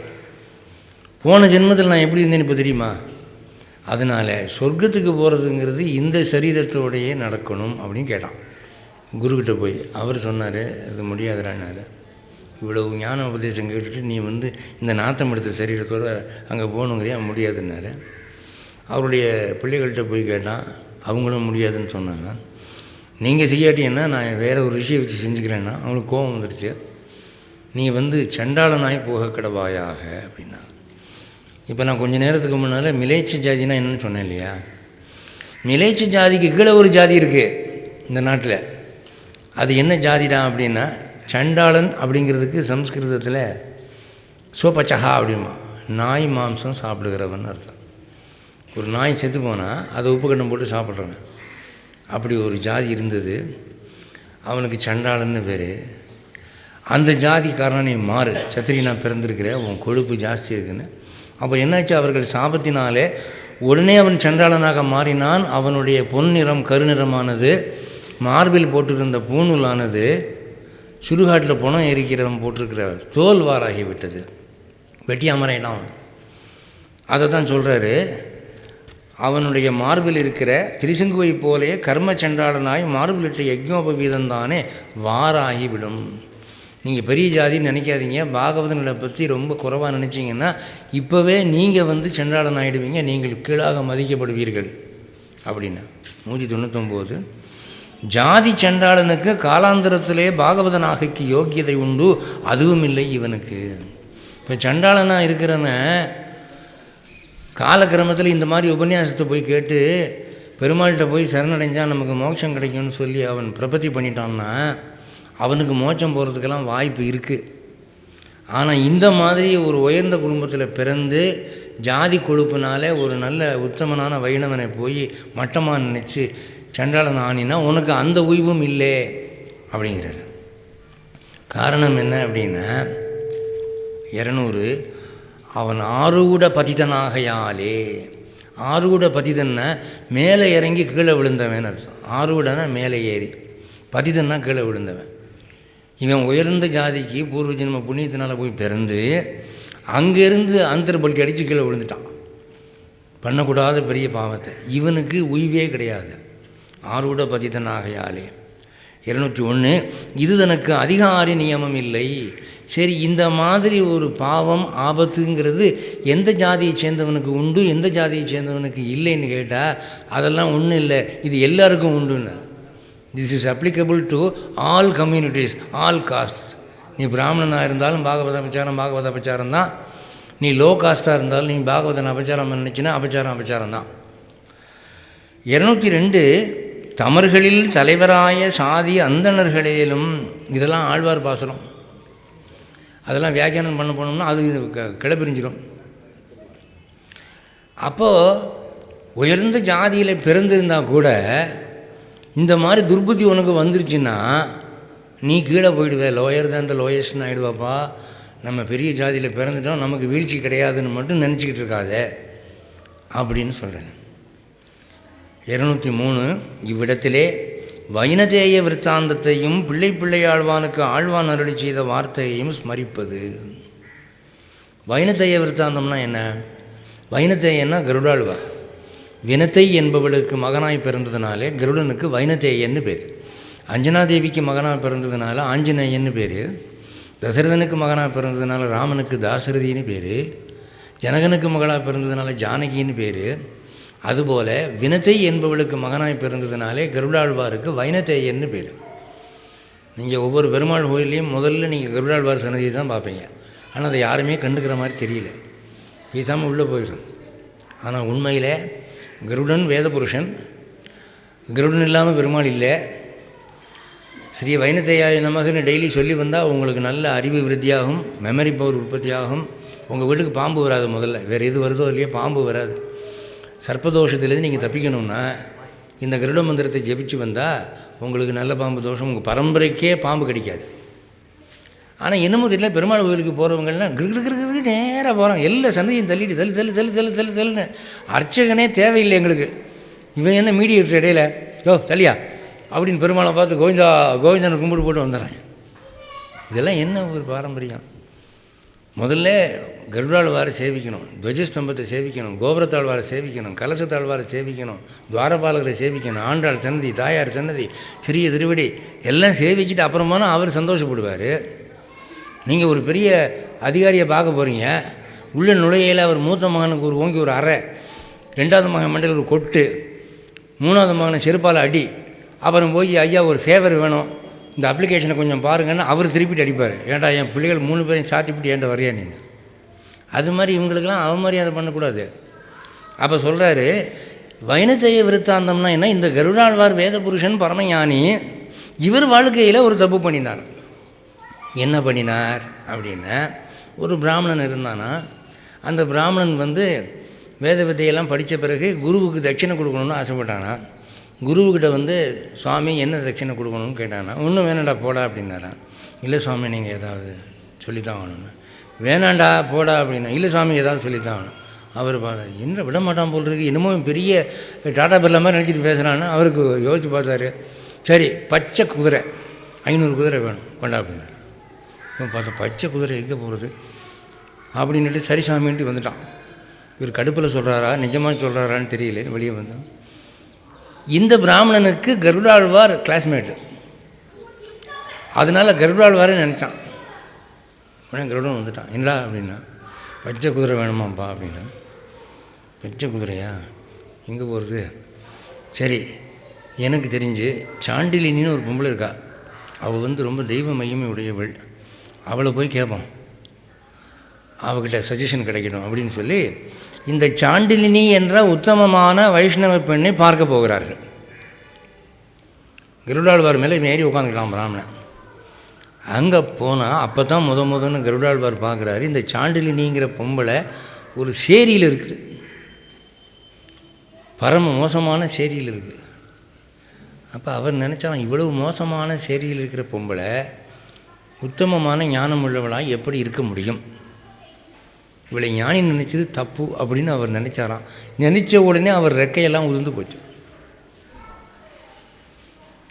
உடனே ஐயோ இது என்னது ரெக்கையெல்லாம் உதிர்ந்து போச்சு அப்படின்னு ஐயோ ஆவுன்னு புலம்புனோடனே அந்த அம்மா வந்துச்சான். வந்தவுடனே என்ன வைணத்தையான்னா, என்ன உங்கள் வீட்டுக்கு ஒரு மகிமை இருக்கும் போல் இருக்கு, இங்கே வர்றவங்களெல்லாம் க்ளீன் ஷேவ் பண்ணியிருக்க போல் இருக்கு கம்ப்ளீட்டாக, ஏன் இதெல்லாம் உதிர்ந்து போச்சுன்னொடனே அப்படி கை வச்சு தான் உடனே எல்லாம் முளைச்சிது. அப்போது இது என்ன மாயம்னா, இது எம்பெருமானுடைய மகிமை, என்னுடைய மகிமை ஒன்றும் இல்லை. ஒரு வைஷ்ணவனை ஒரு மோசமான இடத்துல குடியிருக்கிறவன் என்று நினைக்காம அவன் குடியிருக்கிறதுனால அந்த இடத்த உயர்வாக நினைக்கணும். சாண்டிலினி இருக்கிறதுனால இந்த இடம் உயர்வு நீ நினச்சிருக்கணும். அதை விட்டுட்டு இவ்வளோ மோசமான இடத்துல இருக்கிறவ எப்படி ஞானியாக இருக்க முடியும்னு நினச்சேன். அந்த பாகவத பிரச்சாரம் உனக்கு செமிக்கலை, பறக்கும் சக்தியாக போயிடுச்சுன்னு. உடனே அன்று முதல் கருடாழ்வார் பாகவத பிரச்சாரம் ஏற்படக்கூடாதுன்னு பெருமாள்கிட்ட பிரார்த்தனை பண்ணிக்கிட்டார். அதனால் இன்ன ஏரியாவில் இருக்கிற ஆள், இன்ன கம்யூனிட்டியில் இருக்கிற ஆளுன்னு ஒரு வைஷ்ணவனை பற்றி குறைவாக நினைக்கப்படாது. பிள்ளை ஆழ்வானுக்கு ஆழ்வான் அருளை செய்த வார்த்தை. கூரத்தாழ்வாரே ஆழ்வான்னு சொல்லுவாங்க. அவருக்கு ஒரு சிஷ்யர் இருந்தார், பிள்ளை ஆழ்வான்னு. அவர் உயர்ந்த பிராமண குலத்தில் பிறந்தவர், வசதியானவரும் கூட. அவருக்கு எல்லா ஞானமும் அவர் ஏகச்சந்தகிராகி, ஒரு தடவை சொன்னால் பிடிச்சிக்குவார். ஆனால் அவர்கிட்ட ஒரு வீக்னஸ் என்னன்னா, வைஷ்ணவர்களில் ஜாதி பார்ப்பார். கொஞ்சம் லோ காஸ்ட்டாக இருந்தால் போயா அப்படின்னு நினைப்பார். பக்கத்தில் உட்காரக்கூடாதும்பார், நின்றுக்கிட்டு பேசணும்பார், நான் உட்காந்துருப்பேன்பார், இப்படிலாம் பண்ணுவார். இதை பல தடவை கூரத்தாழ்வார் கண்டித்தார். நீர் எனக்கு சிஷ்யன் ஆகிட்டீங்கிறதுக்காக உமக்கு வைகுண்டம் காத்திருக்குன்னு நினைக்கிறீரா? ராமானுஜரோட நெருக்கமாக இருக்கிறோங்கிறதுக்காக உமக்கு வைகுண்டத்தில் கதவு திறந்திருக்குன்னு நினைக்கிறீரா? பாகவத பிரச்சாரம் ஒன்று பண்ணும்போது ராமானுஜர் இன்னும் யார் வந்து உனக்கு ஆச்சாரியன் ஆனாலும் உனக்கு வைகுண்டம் இல்லை அப்படின்னு சொல்லி ஒரு முறை அவர் என்ன பண்ணாராம், நதிக்கரையிலே எனக்கு நீர் தாரை வார்த்து கொடுத்து சத்தியம் பண்ணி கொடுமுன்னாரு. என்ன அப்படின்னு, இனிமேல் பாகவதர்களை பற்றி நான் குறைவாக நினைக்க மாட்டேன் அப்படின்னு சத்தியம் பண்ணி கொடு அப்படின்னாரு. சரின்னு சத்தியம் பண்ணி கொடுத்தாரு. உடனே சரின்ட்டு அப்பா சத்தியம் பண்ணி கொடுத்துட்டான், இனிமேல் தப்பு பண்ண மாட்டான்னு அவர் நிம்மதி அடைஞ்சு போயிட்டார். மறுநாள் வகுப்பு நடக்குது, உபன்யாசம். இவர் வரல, பிள்ளை ஆடுவான்னு வரல. எங்கே அவன் அப்படின்னால உடனே அவர் மனைவி சொல்லிச்சான், அவரை பற்றி தான் உங்களுக்கு தெரியுமில்ல, நேற்று அவர்கிட்ட போய் சத்தியம் வேறு வாங்கி வைக்கிற இந்த மாதிரி பண்ணியிருப்பார் அவர், அதுதான் விஷயம்னு. அப்படியா? அப்படி நேராக கிளம்பி அவர் வீட்டுக்கு போயிட்டார். போனால் இவர் முக்காடை போட்டு குப்பரை போட்டு இருக்கிறார். ஏய் என்னப்பா அப்படின்னா, சாமி நரகத்தில் எனக்கு சீட்டு புக் ஆகிடுச்சு, நான் இனிமேல் அங்கே வந்து என்ன பிரயோஜனம் அப்படின்னு. என்னடா சொல்கிறேன்னா, என்கிட்ட சத்தியம் வாங்கினீங்க, சத்தியம் பண்ணின அடுத்த 10வது நிமிஷமே ஒரு பாகவத பிரச்சாரம் பண்ணிவிட்டேன், ஒரு ஜாதியில் மட்டமானவனை கேவலமாக நினச்சி விட்டேன், நான் திருந்த மாட்டேன் சாமி, தயவுப்படி என்னை விட்டுருங்க, நான் தொலைஞ்சு போனேன் அப்படின்னு. அப்போ அவர் பார்த்தாராம், இவ்வளோ தூரம் ஃபீல் பண்ணுறீல்ல, அப்போ உனக்கு மோட்சம் உண்டு, இனிமேல் பண்ணாத ஐயா. வாயில் ஆரங்கில் நாக்கு இருக்குன்னு நீ பாட்டுக்கு இஷ்டத்துக்கு பேசுகிறதா, எச்சரிக்கையாக பேசு, இல்லாட்டி பேசாத அப்படின்ன உடனே சரி அப்படின்னு அவர் திருந்தினாராம். அதன் சொல்கிறாரு, பிள்ளை ஆழ்வானுக்கு ஆழ்வான் அருளி செய்த வார்த்தையை ஸ்மரிப்பது, ஸ்மரிப்பதுன்னா நினைப்பது. 204 ஞான அனுஷ்டானங்களை ஒழிந்தாலும் பேற்றுக்கு அவர்கள் பக்கல் சம்பந்தமே அமைகிறான் போலே அவை உண்டானாலும் இழவுக்கு அவர்கள் பக்கல் அபச்சாரமே போலும்னு. அதாவது ஞானம் அனுஷ்டானம்னு 2. ஞானம்ங்கிறது அறிவு பக்குவம், அனுஷ்டானம்ங்கிறது நீங்கள் வாழ்கிற வாழ்க்கை முறை. அதாவது படுக்கும்போது கிழக்க தலை வச்சு படுக்கணும், சாப்பிட்றதுக்கு முன்னால் கை கழுவிட்டு சாப்பிடணும், முழங்காலுக்குள்ள தண்ணி ஊற்றிட்டு சாப்பிடணும், சாப்பிட்ட பிறகு கை கழுவணும். இந்த வெள்ளைக்காரன் நமக்கு ஒன்று சொல்லி கொடுத்துட்டான், கர்ச்சிப் நாகரிகம்னு சொல்லி. சாப்பிட்டோன்னே பேண்ட்டு பைகளை விட்டு இப்படி தொலைச்சிட்றாங்க நீட்டாக. இந்த டிஷ்யூ பேப்பர்னு ஒன்று கொடுக்குறான் ஹோட்டலில், அதை கொடுத்தோடனே அதை கசக்கி போட்டு சரியாக போச்சுன்னு. ஜலஸ்பர்ஷம் வேணும், சாப்பிட்ட பிறகு நீர் விட்டு அலம்பணும், ஜலசுத்தி அவசியம், புறந்தூய்மை நீரான் அமையும். அப்படியெல்லாம் இதுதான் அனுஷ்டானங்கிறது. ஞானம்ங்கிறது அறிவு பக்குவம். இந்த 2 இல்லாமல் போயிட்டா கூட பேற்றுக்கு அவர்கள் பக்கல் சம்பந்தம் அமையும். ஒரு நல்ல வைஷ்ணவன் அவன் கீழ் ஜாதிக்காரனாக இருந்துட்டால் கூட அவங்ககிட்ட போய் நீங்கள் ஒரு அடியவனாக இருந்து அவனுடைய குட் புக்ஸில் இருந்து உங்களை பார்க்குற போது என்ன சௌக்கியமாக இருக்கீங்களா அப்படின்னு அவன் கேட்குற அளவில் நீங்கள் இருந்தீங்கன்னா இந்த ஞானம் இல்லாட்டி பரவாயில்ல, அனுஷ்டானம் இல்லாட்டி பரவாயில்ல, நீங்கள் மோட்சம் போயிடுவீங்க. ஆனால் அவை உண்டானாலும் அந்த ஞானம் இருக்குது, அனுஷ்டானம் இருக்குது. ஆனால் வைஷ்ணவனை பார்த்தா கேவலமாக நினைக்கிற மனசு உங்களுக்கு இருக்குன்னா இழவுக்கு அவர்கள் பக்கம் அபச்சாரமே போகும். நீங்கள் எவ்வளோ பெரிய ஞானியாக இருந்தாலும் எவ்வளோ அனுஷ்டானமாக வாழ்ந்தாலும் பாகவதர்களை பற்றி மட்டமாக நினச்சிங்கன்னா அவ்வளோதான் இழவு. இழவுன்னா இழந்து போதல் இழவு. இப்போ செத்தை விட இழவு வீட்டுக்கு போயிட்டு வந்துட்டேன்னு சொல்கிறாங்கல்ல, அது அவங்களுக்கு ஒரு இழப்பு இல்லையா, அதனால இழவுன்னு சொல்கிறோம். இழவுன்னொடனே நம்ம ஒரு மாதிரி கொச்சையாக அதை பேசி பேசி அதுக்கு ஒரு அசிங்கமான அர்த்தம் கொடுத்துட்டோம். சில பேர் கோபம் வந்துட்டால் அவர் என்ன 2 நாளாக என்கிட்ட பேச மாட்டேங்கிறாரு நல்லா அப்படின்னா, என்ன இழவு தெரியலையே அப்படின்னு. என்ன இழவு தெரியலைன்னா இது என்னது அப்படின்னா, அந்த இழவுங்கிறது ஒரு கோபத்தில் வரக்கூடிய ஒரு வார்த்தைங்கிற லெவல் கொண்டு வந்து வச்சுட்டோம். அதை இழவு அப்படின்னா இழப்பு. அது மாதிரி அந்த வைகுண்டத்தை அவர் இழக்கிறார். அந்த இழப்புக்கு அதுக்கு காரணம் என்னென்னா அவங்ககிட்ட பண்ண அபச்சாரம் தான். எவ்வளவு ஞானம் இருந்தாலும் எவ்வளோ அனுஷ்டானம் இருந்தாலும் வைஷ்ணவனை நீங்கள் குறைவாக நினச்சிங்கன்னா போச்சு. அடுத்து 205 இதில் ஜன்ம விருத்தாதி நியமம் இல்லை. இதில் அவன் என்ன வர்ணத்தில் பிறந்திருக்கிறான், அவன் என்ன மாதிரி வாழ்கிறான் அப்படிங்கிறதெல்லாம் நாட் இம்பார்ட்டண்ட். ஜன்மம் என்றால் பிறப்பு, விருத்த என்றால் வாழ்க்கை முறை.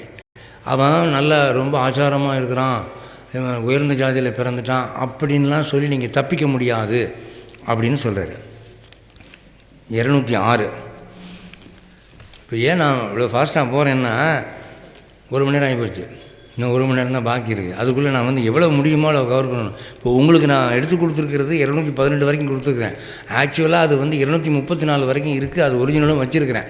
முடியுமானா உங்களுக்கு அதையும் நடத்தலாம்னு பார்க்குறேன், வேறு ஒன்றும் இல்லை. ஏன்னா இந்த வாய்ப்பு விட்டால் அடுத்து பகவான் என்றைக்கு நம்ம சந்திக்க வைக்க போகிறோன்னு தெரியாது. இதெல்லாம் அரிதிலும் அரிதான ஒரு வாய்ப்பு. இதை சொல்லிட்டு 206 இவ்வர்த்தம் கைசிக விருத்தாந்தத்திலும் உபரிச்சரவசு விருத்தாந்தத்திலும் காணலாம். இது என்னது நமக்கு புரியாத பாஷையாக பேசிட்டு வர்றாரு அப்படின்னா, இந்த புத்தகம் யாருக்கு எழுதுகிறாரு? படித்தவனுக்கு எழுதுகிறாரு, சாஸ்திரங்களை படித்தவனுக்கு எழுதுகிறார். அப்போ அவனுக்கு இதெல்லாம் தெரியும், லேசாக தொட்டு காட்டினாலே போதும். இதில் கைசிக விருத்தாந்தம்னா என்ன? இங்கே வராக புராணத்தில் கைசிக புராணம்னு ஒரு பகுதி இருக்குது. அது வந்து கைசிக ஏகாதசி அன்னைக்கு பெருமாள் கோயிலுக்கு போனவங்களுக்கெல்லாம் தெரியும். பெரும்பாலானவங்களுக்கு கைசிகன் கதை தெரியும். தெரியாதவங்களுக்கு லேசாக தொட்டு காட்டுறேன். ஏன்னா இளைய தலைமுறையை சேர்ந்தவங்களை அங்கங்கே உட்காந்து கேட்டுக்கிட்டு இருக்கிறாங்க. ஆன்மீக சொற்பொழிவுகளுக்கு இளைஞர்கள் வர்றதில்லை சாதாரணமாக. அதனால் இளைஞர்களுக்கு அதை சொல்லி வைக்கணுங்கிறதுக்காக சொல்கிறேன். நான் நம்பாடுவான்னு ஒருத்தன் இருந்தானா. இது வந்து ஆக்சுவலாக ஒரு அதிசயம் என்ன தெரியுமா? இந்த வராக புராணத்தில் இருக்கிற கைசிக புராணம் பகுதியை பராசர பட்டர் தமிழில் மொழிபெயர்த்திருக்கார்.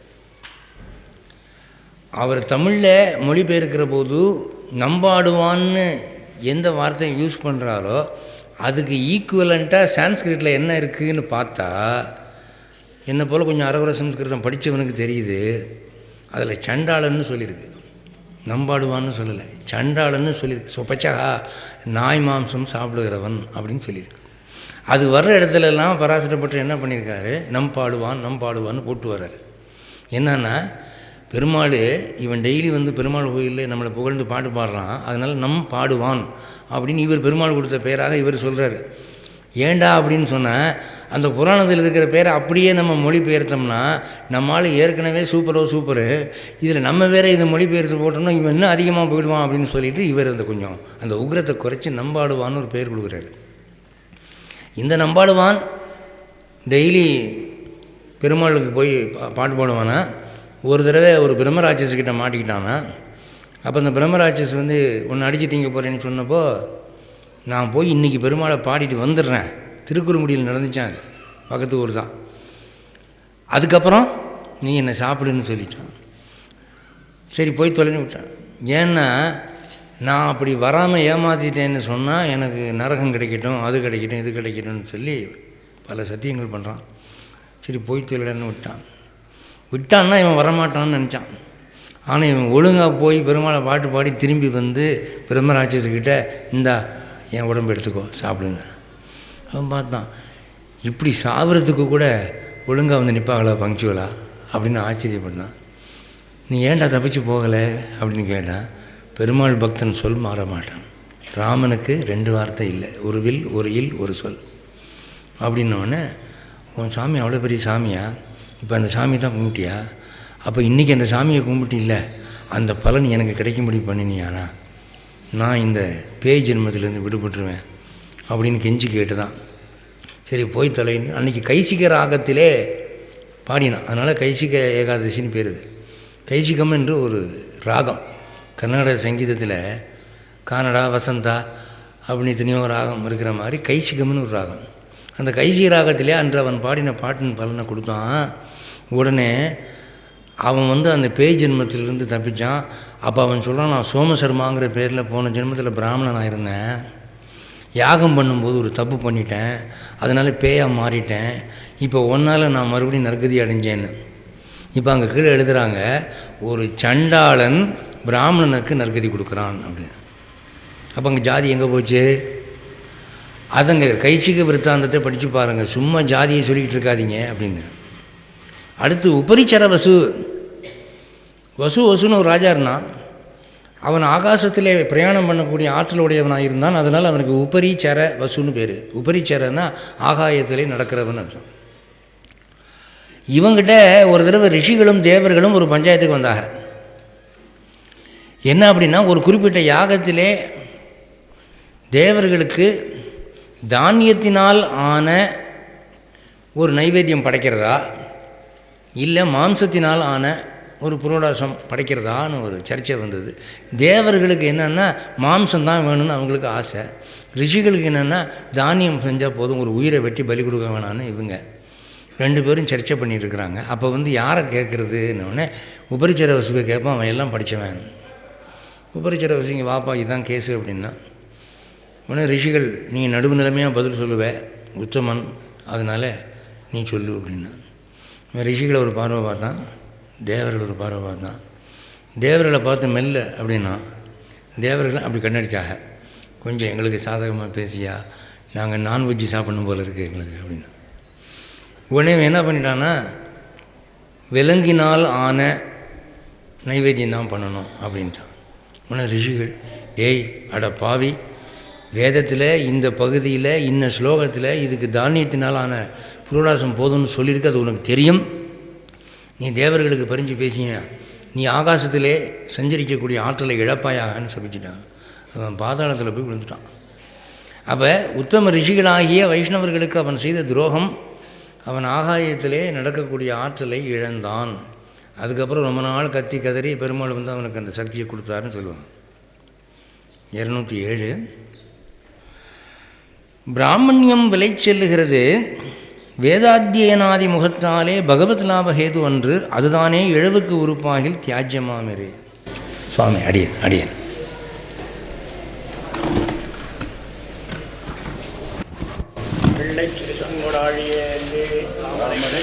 நெஞ்சனோடே உள்ளை காணி என் சொல்லி சொல்லியே நன்னை வீரார் வெள்ளை சுகம் அவன் வீட்டிருந்த வேத வழியும் விழா வழியும் பிள்ளைக்குழா விளையாட்பொழிமலா திருப்பேரையில் சேர்வன் நானே.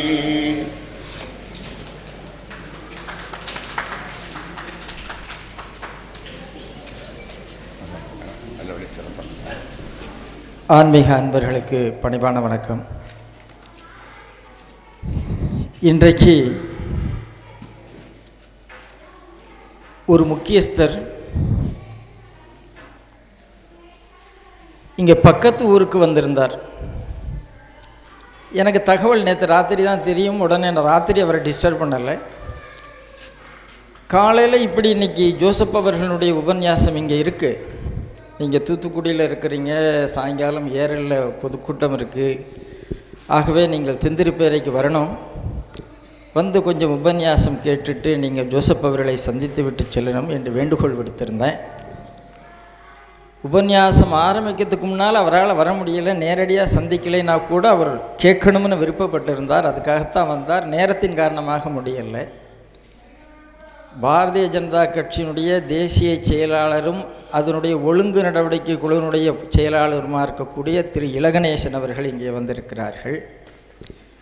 அவரை நான் அரசியல்வாதியாக உங்களுக்கு தெரியும், ஆனால் கடந்த 8 ஆண்டுகளாக சென்னையிலே பொற்றாமரை என்று ஒரு இலக்கிய அமைப்பை நடத்தி கொண்டிருக்கிறார்கள். அந்த பொற்றாமரை இலக்கிய அமைப்புகளில் பெரிய பெரிய இலக்கியவாதிகளெல்லாம் வந்து பேசுகிறார்கள், அதை ஒரு கௌரவமாக கருதுகிறார்கள். அது மட்டுமல்லாது சங்க பலகை என்று ஒரு அமைப்பு நடத்தி கொண்டு சங்க இலக்கியங்கள் எல்லாம் யார் யார் சங்க இலக்கியங்களிலே தேர்ச்சி பெற்று இருக்கிறார்களோ அவர்களை அழைத்து ஒவ்வொரு மாதமும் ஒரு சனிக்கிழமை காலையில் 9 மணிலேருந்து மத்தியானம் 2 மணி வரைக்கும் நிகழ்ச்சி, ஒரு கருத்தரங்கு, ஏதாவது ஒரு தலைப்பில், நாலடியாராக இருக்கலாம், திருமுருகன் ஆற்றுப்படையாக இருக்கலாம், இப்படி ஒவ்வொரு தலைப்புகளில் நடத்தி கொண்டு இருக்கிறார். பெரிய இலக்கிய அறிவு படைத்தவர். அன்னார் இங்கே வந்திருக்கிறார்கள்.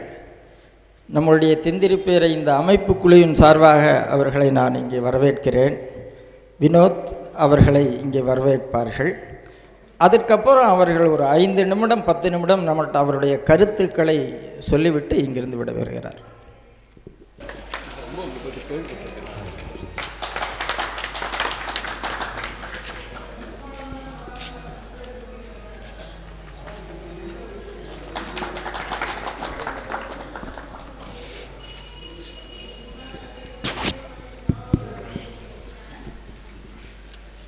தொலைக்காட்சியில் தான் ஒரு நல்ல நிகழ்ச்சி பார்த்துட்டு இருக்கும்போது நடுநடுவில் விளம்பர இடைவேளை வந்து தொந்தரவு பண்ணுறதுன்னா, ஒரு நல்ல ஆன்மீக சொற்பொழியும் கூட ஒரு குறுக்கீடு அப்படின்னு இங்கே இருக்கிற நீங்களெல்லாம் மனசில் நினைக்கிறது எனக்கு புரியுது.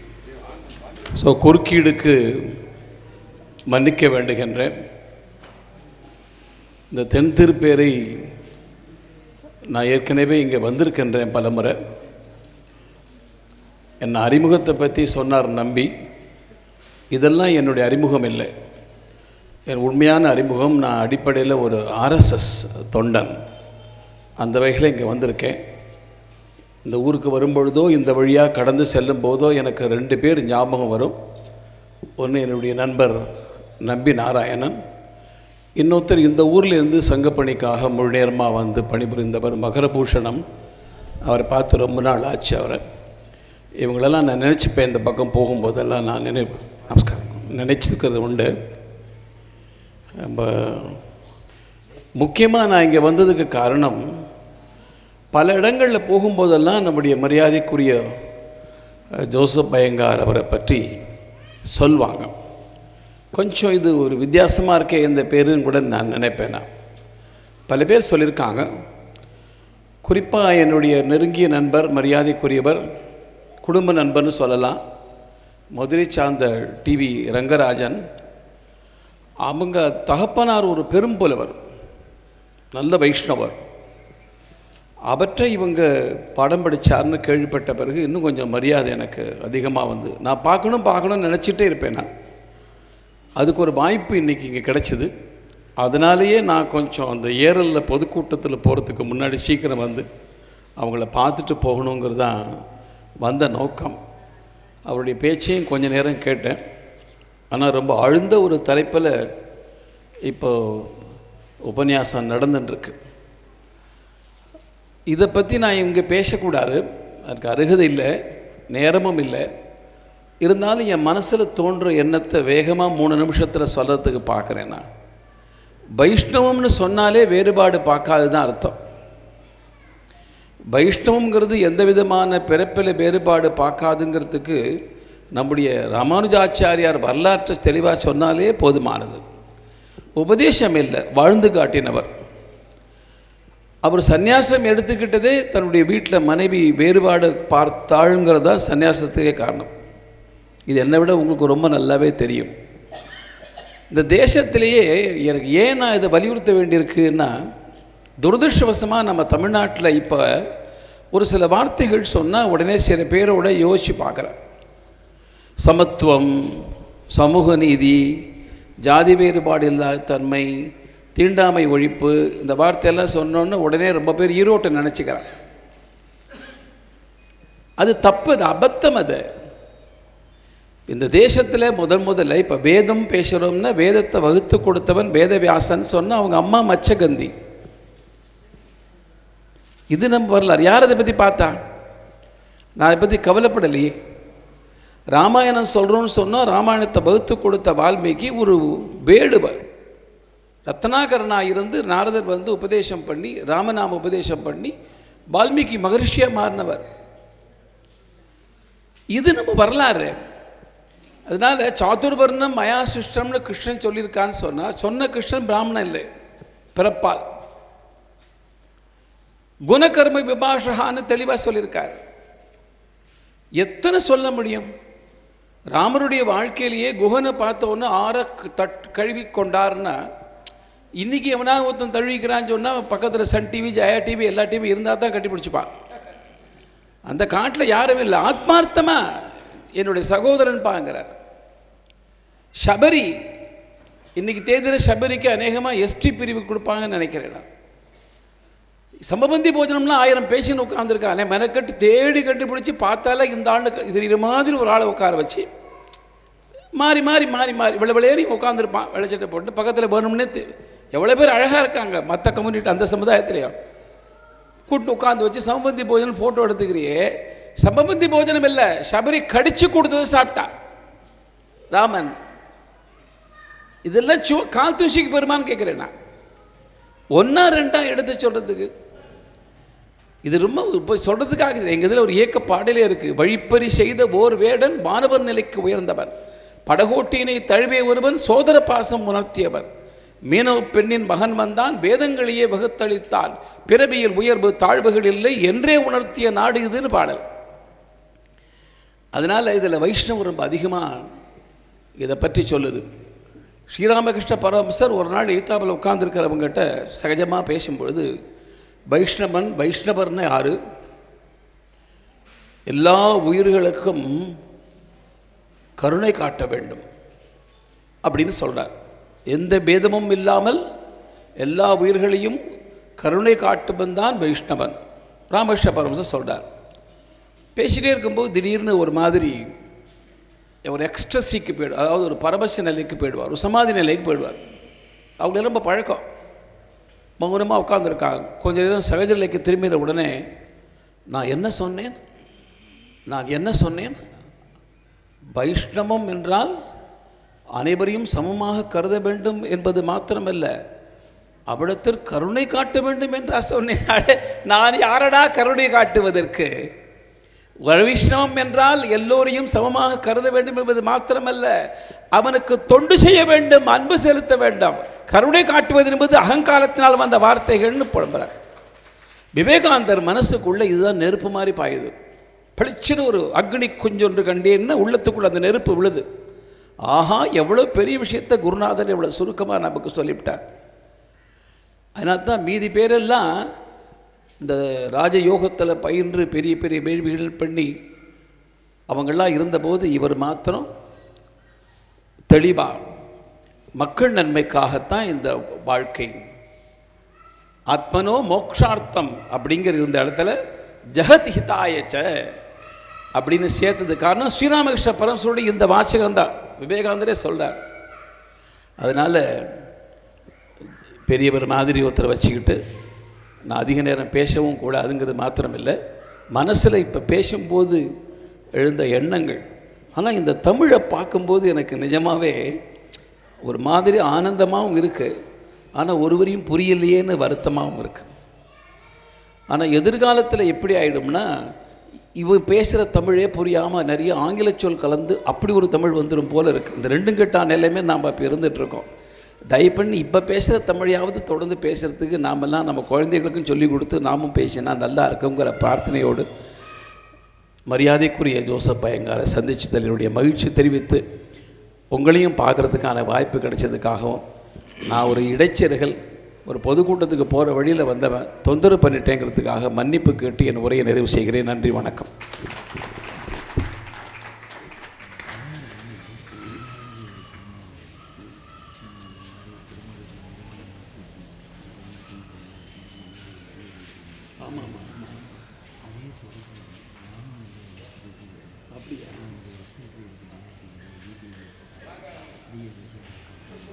இந்த நிகழ்ச்சிக்காக எனக்கு தகவல் சொல்லுங்கள்.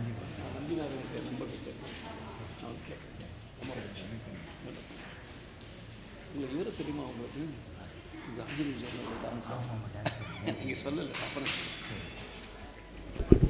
உன்னம் தேவும் உலகமுயிரம் மொத்தம் யாதுமில்லாவன் நான் முகந்தன்னொடு தேவர் உலகோயிர் படைத்தான் உன்னம்போல் மணிமாட நீடு திருக்குறுகூரனுள் இந்நாதிப்பிரான் நிற்கா மற்ற தெய்வம் நாடுதிரே இலிங்கு திட்ட புராணத்தீரும் சமணரும் சாக்கியரும் மறிந்து வாது செய்வீர்களும் மத்துமம் தெய்வமும் ஆயினின்னார் மலிந்து சென்னல் கவரி வீசும் திருக்குறுகூரனுள் பொலிந்து நின்ன பிரான் கண்டீர் ஒன்றும் பொய்யல்ல போத்துமினு கண்டினும் திருத்தாம்பினால் கட்டுண்ண பண்ணிய பெருமாயன் என்னப்பனில் அன்னித்தின் குருகூர் தம்பி என்னக்கால் அன்னைக்கு மமதூரம் என்னாவுக்கு.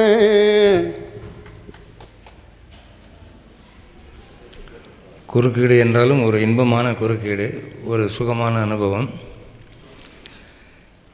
இப்போது நாம் 207 பார்த்துட்டு இருந்தோம். பிராமணியம் விலை செல்லுகிறது வேதாத்தியனாதி முகத்தாலே பகவத் லாபஹேது ஒன்று அதுதானே இழவுக்கு உறுப்பாகில் தியாஜ்யமாம் இறை. இது ரொம்ப ஒரு சரிவான ஒரு வாக்கியம், ஸ்ட்ராங்கான வாக்கியம். பிராமணியம் விலை செல்லுகிறது. பிராமணத்துவம் உங்களுக்கு எங்கே மதிக்கப்படுகிறது, பிராமணத்துவம் எங்கே விலையாகுது அப்படின்னு சொன்னால், வேத அத்தியனாதி, வேத அத்தியம்னா வேதங்களை படிக்கிறது, முகத்தாலே பகவத் லாபஹேத்து ஒன்று. இப்போ வேதம் படிக்கிறதுனால ஒரு பிராமணன் வைகுண்டம் போயிடுவானா? வேத மந்திரங்களை சொல்கிறதுனால வைகுண்டம் போயிடுவானா? இப்போ எத்தனை பேர் காசுக்காக கூலிக்காக புரோகிதம் பார்க்குறாங்க. சில பேருக்கு அவங்க சொல்கிற மந்திரத்துக்கு அர்த்தமே தெரியாது, மந்திரத்தை சொல்லி காசை வாங்கிட்டு போகிறாங்க. அதனால் ஒரு பிராமணத்துவம் என்பது வேத மந்திரத்தை சொல்கிறதுல மட்டும் இல்லைங்கிற இந்த இடத்துல நீங்கள் ஒரு விஷயத்தை கவனிக்கணும். எங்கே பிராமணன் அப்படின்னு ஒரு சீரியல், டிவி சீரியல், ஒரு நாடகம், திரு சோ அவர்கள் எப்போ நான் ஒரு 30-40 வருஷத்துக்கு முன்னாலேயே அது ஒரு கட்டுரை தொடராக வந்தது. ரொம்ப போல்டாக சொல்கிறார். என்ன சொல்கிறார் என்றால், இன்றைக்கி அசல் பிராமணன் ஒருத்தனும் இல்லை, எல்லாரும் அந்த பிராமணத்துவத்துக்குரிய தகுதிகளை இழந்து விட்டார்கள். பிராமணனுங்கிறது யார்? 6 தொழிலோன், 6 தொழில் தான் அவன் பார்க்கலாம். யாகம் பண்ணலாம், யாகம் பண்ண வைக்கலாம், தானம் கொடுக்கலாம், தானம் வாங்கலாம், வேதம் படிக்கலாம், வேதம் படிப்பிக்கலாம், இவ்வளோ தான். வேறு தொழில் போகக்கூடாது. பணத்தை சேர்க்குறவன் பிராமணன் இல்லைன்றது. பிராமணத்துவத்துக்கு குந்தகமான பல விஷயங்கள் இன்றைக்கி வந்து போச்சு. அதை தான் அவர் சொல்கிறாரு. இப்போ செல்ஃப் ஷேவிங் பண்ணுறவன் பிராமணன் இல்லை, தானே ஷேவ் பண்ணிக்கிறவன் பிராமணன் இல்லை. சாஸ்திரத்தில் இப்படி சொல்லியிருக்கு. அடுத்தாப்பில் கடல் கடந்து ஃபாரினுக்கு போகிறவன் பிராமணன் இல்லை, பணம் சேர்த்து இண்டஸ்ட்ரியலிஸ்ட்டாக இருக்கிறவன் பிராமணன் இல்லை, கிராப் வெட்டிக்கிறவன் பிராமணன் இல்லை, பேண்ட்டு போடுறவன் பிராமணன் இல்லை, கடை வச்சு லாபம் சம்பாதிக்கிறவன் பிராமணன் இல்லை. இன்றைக்கி சினிமாவில் போய் கூத்தாடுறாங்க, பணம் சம்பாதிக்கிறாங்க, என்னென்னமோ செய்கிறாங்க. இதெல்லாம் பிராமணத்துவத்துக்கு நேர் மாறான விஷயங்கள். அதனால் வெறும் பிறப்பினாலே பிராமணத்துவம் என்று சொல்லக்கூடாது, அது தப்புன்றார். பிராமணியம் விலை செல்லுகிறது வேதாத்தியனாதி முகத்தாலே பகவத் லாப ஹேத்து என்று. நீ பிராமணனாக பிறந்துட்டதுனாலோ அல்லது 4 வேத மந்திரங்களை சொல்கிறதுனாலையோ நீ கடவுளை அடைஞ்சிட மாட்டே, வைகுண்டத்துக்கு போயிட மாட்டே, அதை மட்டும் நினச்சிக்காத. அதுதானே இழவுக்கு உறுப்பாகில் தியாஜ்யமாமிரே. வைகுண்டத்தை இழப்பதற்கும் பகவத் உபச்சாரம் பாகவத உபச்சாரம் பண்ணுறதுக்கும் உன்னுடைய பிராமணத்துவமே காரணமாகுமானால் அதுதான் நீ நரகத்துக்கு போகிறதுக்கு காரணமாக. நீ பிராமணனாக பிறந்ததுனால ஒரு பாகவதனை குறைவாக நினைக்கிற, ஒரு பகவத் விஷயத்தை குறைவாக நினைக்கிற அப்படின்னு சொன்னால் அப்போ நரகத்துக்கு நீ போகிறதுக்கு அதுவே காரணமாகுது. 208 ஜன்ம விருத்தங்களினுடைய உத்கர்ஷமும் அபகர்ஷமும் பேற்றுக்கும் இழவுக்கும் அப்பிரயோஜகம். அவர் இப்போ கணேசன் ஐயா சொன்னார், இந்த தமிழே எனக்கு விளங்கலை அப்படின்னு. இந்த நடை இதெல்லாம் அந்த காலத்தில் நிறைய வடமொழி கலந்த தமிழ். மணிப்பிரவாளம்னு சொல்கிறாங்களே, அதுக்கு என்ன அர்த்தம் அப்படின்னா, பிரவாளம்னா பவளம், மணினா இந்திரநீலம். ஒரு மாலை கட்டும்போது பவளமும் இந்திரநீலமும் கலந்து ஒரு மாலை கட்டுறாங்க, அதான் மணிப்பிரவாளம்ங்கிறது. அதுபோல் 2 மொழி சொற்கள் கலந்து இருந்தால் அதுக்கு பேர் மணிப்பிரவாளம். இது சம்ஸ்கிருதமும் தமிழும் கலந்தால் மட்டும் மணிப்பிரவாளம்னு நினைக்காதீங்க. இப்போ இங்கிலீஷும் தமிழும் கலந்து பேசுனா அது மணிப்பிரவாளம் தான், ஃப்ரெஞ்சும் தமிழும் கலந்து பேசுனா அது மணிப்பிரவாளம் தான். 2 ரத்தனங்கள் கலந்து ஒரு மாலை உருவாகிறது, அதான் மணிப்பிரவாளம்ங்கிறது. இங்கே பெரும்பாலும் சம்ஸ்கிருதமும் தமிழும் கலந்து இருக்குது. இதில் ஜன்ம விருத்தங்களினுடைய உத்கர்ஷம், உத்கர்ஷம்னா உயர்வு, பிறப்பினால் வந்த உயர்வு. விருத்தம் என்றால் தொழில்முறை, வாழ்க்கை முறை, அதனால் வந்த உயர்வு. அபகர்ஷம் என்றால் கீழ் இறக்கம், தோல்வி. பேற்றுக்கும் இழவுக்கும் அப்பிரயோஜகம். நீங்கள் ஒரு உயர்ந்த பிறப்பு பிறக்கிறதுனாலேயோ ஒரு உயர்ந்த காரியங்கள் யாகம் பண்ணுறீங்க, யஜ்ஞம் பண்ணுறீங்க, இந்த மாதிரி செய்கிறதுனாலேயோ உங்களுக்கு வைகுண்டம் கிடைச்சிருச்சு, மோட்சம் கிடைச்சிருச்சுன்னு சொல்லவோ அல்லது அதை இழந்துட்டீங்கன்னு சொல்கிறதோ முடியாது. இதுக்கு அதுக்கும் சம்மந்தம் இல்லை. ஏன் அப்படின்னா 209 பிரயோஜகம் பகவத் சம்பந்தமும் தத் அசம்பந்தமும். இப்போது பகவானோடு நீங்கள் எவ்வளவு தொடர்பு கொண்டிருக்கிறீர்கள் அல்லது எவ்வளவு தூரம் விலகி இருக்கிறீர்களதை வச்சு தான் உங்களுக்கு மோட்சம் நிர்ணயிக்கப்படுது. பிரயோஜகம் அப்படின்னா யூஸ்ஃபுல்னஸ், இது எவ்வளவு தூரம் ரெலவெண்ட் அப்படின்னா பகவத் சம்பந்தமும் தத் அசம்பந்தமும். பகவானோடு நீங்கள் எவ்வளவு தொடர்பு கொண்டிருக்கிறீங்க, பகவானை விட்டு நீங்கள் எவ்வளோ விலகிருக்கீங்கிறத பொறுத்து தான் உங்களுக்கு மோட்சம் உயர்வு. இப்போது பிராமணனாக பிறந்து வைதீகத்திலேயே சில பேர் ஆன்மீகத்துக்கு சம்பந்தமில்லாத காரியங்கள் செய்வாங்க. சில பேர் ஒரு சண்டி மந்திரம், ஒரு சண்டி யஜ்ஞம் அல்லது தாமசமான தெய்வங்கள், அந்த தெய்வங்களை உபாசனை பண்ணுறது, அதில் மந்திர சித்தி பண்ணுறது இதெல்லாம் பண்ணிகிட்ருப்பாங்க. இதெல்லாம் வந்து ஒரு பிராமணன் செய்கிறான் அல்லது வேத மந்திரம் சொல்கிறாங்கிறதுக்காக அவன் மோட்சம் போவான்னு சொல்ல முடியாது. இப்போ மகாபாரதத்தில் ஜனமேஜயன்னு ஒருத்தன் இருந்தான். அவன் என்ன பண்ணினா, அவங்க அப்பாவை பாம்பு கடிச்சு செத்து போயிட்டார். உடனே இவனுக்கு எவ்வளோ கோபம் வந்துருச்சுன்னா, உலகத்தில் பாம்பே இருக்கக்கூடாது அப்படின்னு ஒரு தீர்மானம் பண்ணான். இப்போ என்ன ஒரு கொசு கடிச்சிருச்சுன்னா உலகத்தில் கொசுவே இருக்கக்கூடாதுன்னு நான் அதுக்கு ஒரு வேலை பண்ணுற மாதிரி அது. அதுக்கு அவன் என்ன பண்ணினான்னா, ஒரு சத்திர யாகம் பண்ணினான். அதர்வண வேதத்தில் அப்படி ஒரு யாகம் சொல்லப்பட்டிருக்கு. என்னன்னா, ஒரு குறிப்பிட்ட யாகத்தை அதுக்குரிய மந்திரங்கள் சொல்லி செஞ்சால் உலகத்தில் உண்டான பாம்பெல்லாம் தாமே தேடி வரும். அந்த நெருப்பு ஏன் வர்றோம்னு அவங்களுக்கே தெரியாது, தன்னை மீறி வருவாங்க, அங்கே நெருப்பில் விழுந்து செத்து போவாங்க. அப்படி ஒரு யாகம் பண்ணினான். அதில் ஆயிரக்கணக்கான பாம்புகள் செத்து போயின. அந்த யாகம் பண்ணும்போது அதை பண்ணின பிராமணர்கள்லாம் கருப்பு போர்வையினால் போர்த்து கொண்டார்கள் அப்படின்னு வியாசர் சொல்கிறார். கருப்பு போர்வை போத்துறதுங்கிறது டார்க்கு டீடு. இந்த பேய் பிசாசை கும்பிட்றவங்கலாம் கருப்பு போத்திக்கிறான்ல, அது மாதிரி செஞ்சாங்க அப்படின்னு சொல்லி பார்க்கலாம். இப்போது இவங்க சொன்னது வேத மந்திரம் தான், செஞ்சது வேத யஜ்ஞந்தான். அதுக்காக இது மோட்சத்துக்கு கொண்டு போய் விடுதுன்னு சொல்ல முடியுமா? அதனால் பிராமணத்துவத்தை நீங்கள் அந்த மாதிரி பயன்படுத்தினீங்கன்னா அதனால் ஒன்றும் பிரயோஜனம் இல்லை. பகவத் சம்பந்தம் உண்டா? பெருமாளோடு பகவானோடு உங்களுக்கு ஏதாவது ஒரு தொடர்பு உண்டான்னு பார்க்கணும். அப்போ தான் உங்கள் பிராமணத்துவம் சித்தியாகுங்கிற. பகவத் சம்பந்தம் உண்டானால் இரண்டும் ஒக்குமோ என்னில் ஒவ்வாது. சரி, பகவத் சம்பந்தம் வந்துருச்சு, அப்போ உங்களுக்கு அது உயர்ந்த பிறப்புன்னு சொல்லலாமா அப்படின்னா அப்பவும் சொல்ல முடியாதுங்கிறாரு. என்னங்க இப்படி சொன்னாலும் சொல்கிறீங்க அப்படி சொன்னாலும் சொல்கிறீங்கன்னா, பகவத் சம்பந்தம் உங்களுக்கு எப்படி ஏற்பட்டிருக்குன்னு பார்க்க வேண்டாமா?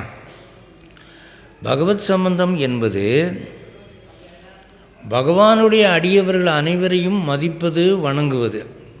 எவ்வளவு மதிப்பதுன்னா, பகவானுக்கு சமமாக மதிப்பது, ஆச்சாரியனுக்கு சமமாக மதிப்பது, இன்னும் சொல்ல போனால் பகவானை விட பாகவதர்கள் உயர்ந்தவர்கள் என்று நினைப்பது. அந்த அளவு இருக்குமானா அது பகவத் சம்பந்தம், இல்லைன்னா இது இல்லைங்கிறாரு. அதுக்கு சொல்கிறாரு 212, உத்கிருஷ்டமாக பிரமித்த ஜென்மம் பிரம்ச சம்பாவனையாலே சரீரேச்ச என்கிறபடி பயஜனகம்ங்கிறார். உத்கிருஷ்டமாக பிரமித்த ஜென்மம், உத்கிருஷ்டம்னா உயர்வு, உயர்ந்த பிறப்பு என்று தவறாக நினைப்பதற்கு காரணமாக இருந்த அந்த பிராமண பிறப்பு பிரம்ச சம்பாவனையாலே, அதாவது நான் ஜாதியிலே உயர்ந்தவன் என்று சொல்லி ஜாதியிலே குறைஞ்ச வைஷ்ணவர்களை குறைவாக எடை போடுறது, ஏசுறது, வையிறது, இல்ட்ரீட் பண்ணுறது அப்படிங்கிறதுக்கு அது காரணமாகுமானா சரீரேச்சே என்கிறபடி பயஜனக்கம், இந்த சரீரம் இருக்கிற வரை இந்த ஆத்மாவுக்கு நரகத்துக்கு போவதற்கான வாய்ப்புகள் தான் அதிகம் என்கிறபடி பயஜனக்கம் என்றால் அச்சத்திற்கு காரணமாகிறது. ஸோ பகவத் சம்பந்தம் உண்டாயிட்டால் மட்டும் உங்களுக்கு மோட்சம் வந்துடாது. இந்த பிள்ளையாழ்வானை பற்றி கூறத்தாழ்வார் சொன்னார்லே, அவருக்கு பகவத் சம்பந்தம் இருக்குது, ஆனால் பாகவதர்களிடத்தில் மரியாதை இல்லை. 213, அதுக்கு ஸ்வரூப பிராப்தமான நைச்சியம் பாவிக்க வேணும். என்ன அப்படின்னா, இந்த பிராமண பிறப்பில் ஒரு சிக்கல் என்னடான்னா, நான் உயர்ந்தவன்கிற நினைப்பு தான் சீக்கிரம் வருமே தவிர நான் தாழ்ந்தவன்கிற நினைப்பு அவனுக்கு வராது. வேற உங்களுக்கு அபிராமணனாக பிறந்தவனுக்கு இயல்பிலேயே பணிஞ்சு பழக்கம் இருக்கிறதுனால அவனுக்கு நைச்சியம் என்றால் பணிவு. அந்த நைச்சியம் என்பது இயல்பாக வரும். இவன் பாவிக்கணும், நினச்சிக்கணும். அதுக்கு ஸ்வரூப பிராப்தமான நைச்சியம் பாவிக்க வேணும். ஆர்டிஃபிஷியலாக செயற்கையாக நினைக்கணும், அப்போ தான் வரும். 214, அபகிருஷ்டமாக பிரமித்த உத்கிருஷ்ட ஜென்மத்துக்கு 2 தோஷமும் இல்லை. ஆனால் அபகிருஷ்டம், இது மட்டமான பிறப்பு என்று ஒரு கீழ்ஜாதி பிறப்பை நினைத்து கொண்டிருந்த, தவறாக நினைத்து கொண்டிருந்த அந்த நிலையிலே இந்த 2 தோஷமும் இல்லை. என்ன, பகவத் தோஷம் பாகவத தோஷம் என்ற 2 தோஷமும் அங்கே வராது. நைச்சியம் ஜென்மசித்தம், நைச்சியம் ஜென்மசித்தம்னா அவனுக்கு பிறவியிலேயே பணிவு இருக்கும். இப்போது ஒரு தாழ்த்தப்பட்ட இனத்தை சேர்ந்தவனுக்கு அவன் எப்படி இருப்பான்னா, அவன் வேளாளனை கும்பிடுவான், செட்டியாரை கும்பிடுவான், ஒரு வன்னியனை கும்பிடுவான், ஒரு பிராமணனை கும்பிடுவான். யாரை பார்த்தாலும் சாமி கும்பிட்ற சாமின்னு சொல்லி அவனுக்கு பழகி போகுது. அவனுக்கு பணிவு இயல்பாகவே வந்துருச்சு. ஆனால் பிராமண இனத்தில் பிறக்கிற போது என்ன ஆகுதுன்னா அவனுக்கு கும்பிடு வாங்கி பழக்கம். பார்க்குறவங்களாம் அவனை பார்த்தோன்னே சாமி நமஸ்காரம்னு இவர் திருப்பி கூட கும்பிட மாட்டார். அப்படின்னு இவர் ஆசீர்வாதம் பண்ணிட்டு போயிட்டுருப்பார். அப்போ இவருக்கு அந்த சுப்பீரியாரிட்டி காம்ப்ளெக்ஸ் தான் வந்துடும். அதனால் பிராமண ஜென்மத்தில் இப்படி ஒரு பெரிய ஆபத்து இருக்குது அப்படிங்கிறது, உனக்கு ஆணவம் வர்றதுக்கு ரொம்ப வாய்ப்பு இருக்குது அப்படின்னு. அதனால் இப்போ ராமானுஜர் காலத்தில் அவருடைய சிஷ்யர்களில் சகல ஜாதியை சேர்ந்தவர்களும் இருந்தார்கள். அவர் என்ன நினைப்பாருன்னா எல்லோரும் ஒன்றா உட்காந்து சாப்பிடணும்னு நினைப்பார், எல்லோரும் சமமாக ட்ரீட் பண்ணணும்னு நினைப்பார். அதில் சில பேர் வந்து ரகசியமாக அந்த ஜாதி மெயின்டைன் பண்ணுவாங்க. பிராமணங்கள்லாம் ஒன்றா உட்காந்துருப்போம் அப்படிம்பாங்க, அவன்லாம் அந்த பக்கம் தள்ளும்பாங்க. இதெல்லாம் ராமானுஜர் கவனிச்சுட்டு தான் இருந்தார். அப்போ அவர் என்ன பண்ணார், இது வீட்டு திருந்தவே மாட்டாங்க போல் இருக்குன்னு. அதான் ஒரு தடவை பண்ணாராம், மாரநேர் நம்பி தாழ்த்தப்பட்ட இனத்தை சேர்ந்தவர் அவருடைய உயர்வை காட்ட வேண்டும் என்பதற்காக ஒரு முறை ஒரு மண்டபம் ஒன்று புதுசாக கட்டியிருந்தாங்க. அதுக்கு கிரகப்பிரவேசம் பண்ணணும். கிரகப்பிரவேசத்துக்கு வழக்கமாக என்ன பண்ணுவாங்க, பசுமாடு ஒன்று கூப்பிட்டு அந்த பசுமாட்டினுடைய பாத தூசி படணும்னு நினைப்பாங்க. இவர் என்ன பண்ணிட்டார், பசுமாட்டுக்கு பதிலாக ஒரு பாகவதனுடைய பாத தூசி பட்டாலே போதும், அதுவும் பிராமணனாக இருக்கப்படாது, இவனுக்கு புத்தி வராது, ஒரு தாழ்த்தப்பட்ட இனத்தை சேர்ந்தவன் உத்தம வைஷ்ணவனாக இருந்து அவன் பாத தூசி பட்டால் போதும் அப்படின்னு நினச்சி அவர் என்ன பண்ணார், இந்த மாரநேர் நம்பியை கூப்பிட்டு பசுமாட்டுக்கு பதிலாக அனுப்புறேன்னு சொன்னால் அவர் போக மாட்டார். ஏன்னா அவர் வந்து பணிவே உருவானவர், நான் அவ்வளோ பெரிய மேலே சாமி நான் போக மாட்டேன்றார். அதுக்கு அவர் என்ன பண்ணார், பொய்யா ஒரு உத்தரவு போட்டார், சுவாமி அங்கே அந்த இடது பக்கம் மூலையில் ஒரு புஸ்தகத்தை வச்சுட்டேன், அதை கொஞ்சம் எடுத்துகிட்டு வாங்க அப்படின்னு. உடனே இவர் வேகமாக போயினார். அங்கே ஒன்றும் புஸ்தகம் இல்லையா சாமி, வெறும் கட்டடம் தான் இருக்குன்னு. அப்படியா, அப்போ இந்த மூலையில் போய் பாருங்கள் அப்படின்னாரு. அவர் இந்த மூலையில் போய் பார்த்துட்டு இங்கேயும் இல்லையே சாமின்னு, அப்போ அந்த மூலையில் போய் பார்த்துருவாங்க அப்படின்னாரு. அங்கேயும் ஒன்றும் இல்லை சாமி, இது வரைக்கும் நீங்கள் பார்க்காத இடம் ஏதாவது இருந்தால் அங்கெல்லாம் போய்ட்டு வாங்க ஒரு தடவை அப்படின்னு. கம்ப்ளீட்டாக அவர் அந்த மண்டபத்தை போல கவர் பண்ணிட்டார். சாமியை முழுக்க தேடிட்டு அங்கே ஒன்றுமே இல்லை அப்படின்னு. உடனே இவர் சொன்னாராம், கிரகப்பிரவேசம் ஆகிடுச்சு, எல்லாம் உள்ளே வாங்க அப்படின்னாரு. அப்போ இந்த அளவு ஒரு வைஷ்ணவனுக்கு அவர் ஏற்றம் கொடுத்தார். பெரிய நம்பிகளும் அதை செஞ்சார். இப்போது இந்த மாரநேர் நம்பி பெரிய நம்பிகள்கிட்ட சொன்னாராம், எனக்கு கடைசி காலம் நெருங்கி வந்துடுத்து, எனக்கு உயிர் பிரிஞ்ச பிறகு இந்த சரீரத்துக்கு ஒரு முறைப்படி சடங்குகள் செய்யணும். என் குடும்பத்தில் இந்த தாழ்த்தப்பட்ட இனத்தில் எப்படி செய்வாங்களோ அப்படி தான் செய்வாங்க. ஆனால் இந்த ஆத்மாவானது ஒரு வைஷ்ணவ ஆத்மாவாகிடுச்சு, அதனால் உயர்ந்த பிரம்மமேத சம்ஸ்காரம் பண்ணணும்னு நினைக்கிறேன், அதனால் நீங்கள் தான் அந்த காரியத்தை செய்து வைக்கணும் அப்படின்னு கேட்டுக்கிட்டார். அப்போ பெரிய நம்பிகள் யாருன்னா ராமானுஜருக்கு குரு, ஆளவந்தாருடைய சிஷ்யர். அவர் இவர் பிராமணன். அவர் வேணையா நம்மளை சிக்கலில் மாட்டி விடாத அப்படின்னு சொல்லுவாரோன்னு இவர் நினச்சார். சரி செஞ்சுட்டேன் அப்படின்ட்டு. அதே மாதிரி மாரநேர் நம்பியுடைய காலம் முடிஞ்சது. அவர் ஸ்ரீவைகுண்ட பிராப்தி அடைந்தார், திருநாடு அலங்கரித்தார். செய்தி இவர் காதில் விழுந்த உடனே இவர் முண்டியடிச்சு போய் அவருடைய சொந்தக்காரங்களாம் விலகுங்க அப்படின்னு சொல்லி, இவர் ஒரு பிராமணனுக்கு எப்படி செய்வாரோ அந்த மாதிரி இறுதிச் சடங்குகளை இவரே முன்ன நின்று செய்து கடைசி வரைக்கும் அதில் எல்லாத்தையும் முடிச்சுட்டு வீட்டுக்கு வந்தார். அதுக்குள்ளே செய்தி பரவிடுச்சு, காட்டு தீ மாதிரி பரவிடுச்சு, எங்கே அக்ரஹாரம் பூரா பரவிடுச்சு. உடனே மற்ற எல்லா பிராமணங்களுக்கும் ரொம்ப ஓவராக போகிறான் அவன், ஏதோ மேடையில் பேசுகிறீங்க சரிதான், அதுக்கு நடைமுறையில் இப்படிலாம் செஞ்சு காட்டணுமா அப்படின்னு சொல்லி எல்லோரும் சேர்ந்து ஒரு கான்ஃபரன்ஸ் போட்டாங்க. என்ன செய்யலாம்னு, இவனை நம்ம ஜாதியை விட்டு தள்ளி வச்சுருவோம், இவன் பிராமணனே கிடையாது, இவனை அக்ரஹாரத்தை விட்டு தள்ளி வச்சுருவோம், பரியாரி அவன் வீட்டுக்கு போகக்கூடாது, தெரியுதா, செலவு தொழிலாளி அவன் வீட்டுக்கு போகக்கூடாது, காய் விற்கிறவன் போகக்கூடாது, அரிசி வியாபாரி போகக்கூடாது, அவனே எல்லாம் பார்த்துக்க வேண்டியதுதான், அவன் வீட்டுக்கு யார் போனாலும் அவனும் தள்ளி வைக்கப்படுவான் அப்படின்னு ஊரில் கட்டுமானம் பண்ணிட்டாங்க. பண்ணினதும் இல்லாமல் அவங்க வீட்டு வாசலில் முள்ளை வெட்டி அடைச்சிட்டாங்க. இப்போ என்னாச்சு, பெரிய நம்பிகள் இருக்கிறத வச்சு வாழ்க்கையை 3 நாள் 4 நாள் ஓட்ட முடியும்.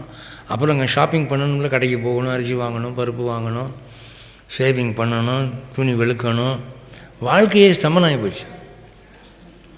அப்படியே மனசு ரொம்ப சோர்ந்து போய் படுத்துட்டார். அப்போ அவருடைய செல்வகுமாரத்தி அத்துழாயம்மையார், அந்த அம்மாவுக்கு இது என்னடா இந்த ஊர் இப்படி பண்ணுது, ஒருவேளை இவா சொல்கிறதான் ரைட்டோ, எங்கள் அப்பா செஞ்சது தப்பு தானோ, இது ஏதாவது ஒரு முடிவுக்கு வரணும்னு சொல்லி ஒரு வெறி அந்த அம்மாவுக்கு. ஒரு நாள் பெருமாள் வந்து திருவீதி புறப்பாடு வரார். வரும்போது இந்த அத்துழாய் அம்மா போய் அந்த பெருமாளை மறிச்சிக்கிச்சு, கை ரெண்டையும் நீட்டி, பல்லுக்கு மேற்கொண்டு போகக்கூடாது. எங்கள் அப்பா செய்தது சரியா தப்பா, இதுக்கு பதில் வேணும், இந்த ஊரறிய வேணும். இந்த பதில் கிடைச்சதுன்னா பெருமாள் மேற்கொண்டு போகலாம், இல்லாட்டி திரும்பி கோயிலுக்கு போக வேண்டிய, நான் விட மாட்டேன் அப்படின்னு மறிச்சு வச்சேன். உடனே அங்கே இருக்கிற பிராமணன், இந்தம்மா உங்கள் அப்பாவே தள்ளி வச்சாச்சு, நீங்கள் என்ன அவர் மக பொம்பளை பிள்ளை, போ பேசாமல் சொன்ன பேச்சு கேளு, ஊர் கட்டுமானத்துக்கு கட்டுப்படணுன்னே அப்படின்னோடனே அங்கே தோளுக்கினியான் மேலே இருந்த அர்ச்சகர் மேலே பெருமாள் வந்துட்டார். சாமி வந்துடுச்சு. பெருமாள் வந்து சாமி ஆவிர்பாவம் ஆச்சுன்னா குரல் கம்பீரமாக இருக்கும், அப்படியே அந்த வீதியை சமைச்சு போகும். பெரிய நம்பி செய்தது சரியே, எல்லாரும் போய் அவர்கிட்ட சமை கேட்க வேண்டியது அப்படின்னு உத்தரவாயிடுச்சு. உடனே எல்லோரும் வந்து சுவாமி தேவரீர் சிந்திச்சு தான் பேசுகிறீரா அப்படின்னா, சொன்னது தான் அப்படின்னா. உடனே எல்லோரும் என்ன பண்ணாங்க, போய் அந்த முள் வெட்டி அடைச்சிருந்தாங்களே எல்லாத்தையும் நீக்கி பெரிய நம்பிகள் காலில் விழுந்து மன்னிப்பு கேட்டு அவரை ஊரில் சேர்த்துக்கிட்டாங்க. இது வாழ்க்கையில் நடந்த வரலாறு, ஜாதி பிரச்சனை தான். இப்போது இதுதான் சொல்கிறாரு, இந்த மாரநேர் நம்பிக்கை ஆளவந்தார் காலத்திலும் ராமானுஜர் காலத்திலும் பெரிய நம்பிகள் காலத்திலும் என்ன நடந்தது. அந்த மாரநேர் நம்பியை பற்றி என்ன ஒரு விஷயம் அப்படின்னா, ஆளவந்தாருக்கு ராஜபலவை வந்துருச்சு முதுகில். ராஜபலவைன்னா அது என்ன வியாதினா, முதுகெலும்பில் ஒரு கட்டி வந்துடும். அந்த கட்டி வந்துட்டால் அதுக்கப்புறம் அவ்வளோதான், அவன் வந்து சீக்கிரமாக செத்து போயிடுவான்னு அர்த்தம். அதுக்கு வைத்தியம் இல்லை, மருந்து இல்லை. அப்போ ஆளவந்தார் என்ன சொன்னார், வலி தாங்க முடியல, உங்களில் யாராவது இந்த வியாதியை வாங்கிக்கிறீங்களான்னு கேட்டார். யாரும் முன் வரல, மாரநேர் நம்பி நான் வாங்கிக்கிறேன்னு. அப்போ இவர் அந்த வியாதியை வாங்கிக்கிட்டார், கர்மா ட்ரான்ஸ்ஃபர் ஆயிடுச்சு. ஆளவந்தார் குணமாகிட்டார், இவருக்கு அந்த வியாதி வந்துடுச்சு. அப்போது ஆளவந்தார் என்ன சொன்னார், இவன் உத்தம வைணவன், இவனுக்கு நிகரானவன் யாரும் இல்லைன்னு. ராமானுஜருடைய வணக்கத்திற்குரிய ஒரு ஸ்ரீ வைஷ்ணவராக மாரநேர் நம்பி கருதப்பட்டார். பேரே மாறன் நேர் நம்பி. மாறன்னா நம்மாழ்வார், நம்மாழ்வாருக்கு சமமானவர். மாரநேரின்னு அது இப்போ ஒரு சர்ச்சை இருக்குது, ஆனால் இப்படி தான் அது வந்ததுன்னு ஒரு கருத்து, அப்படி தான் எழுதியிருக்காரு. சரி,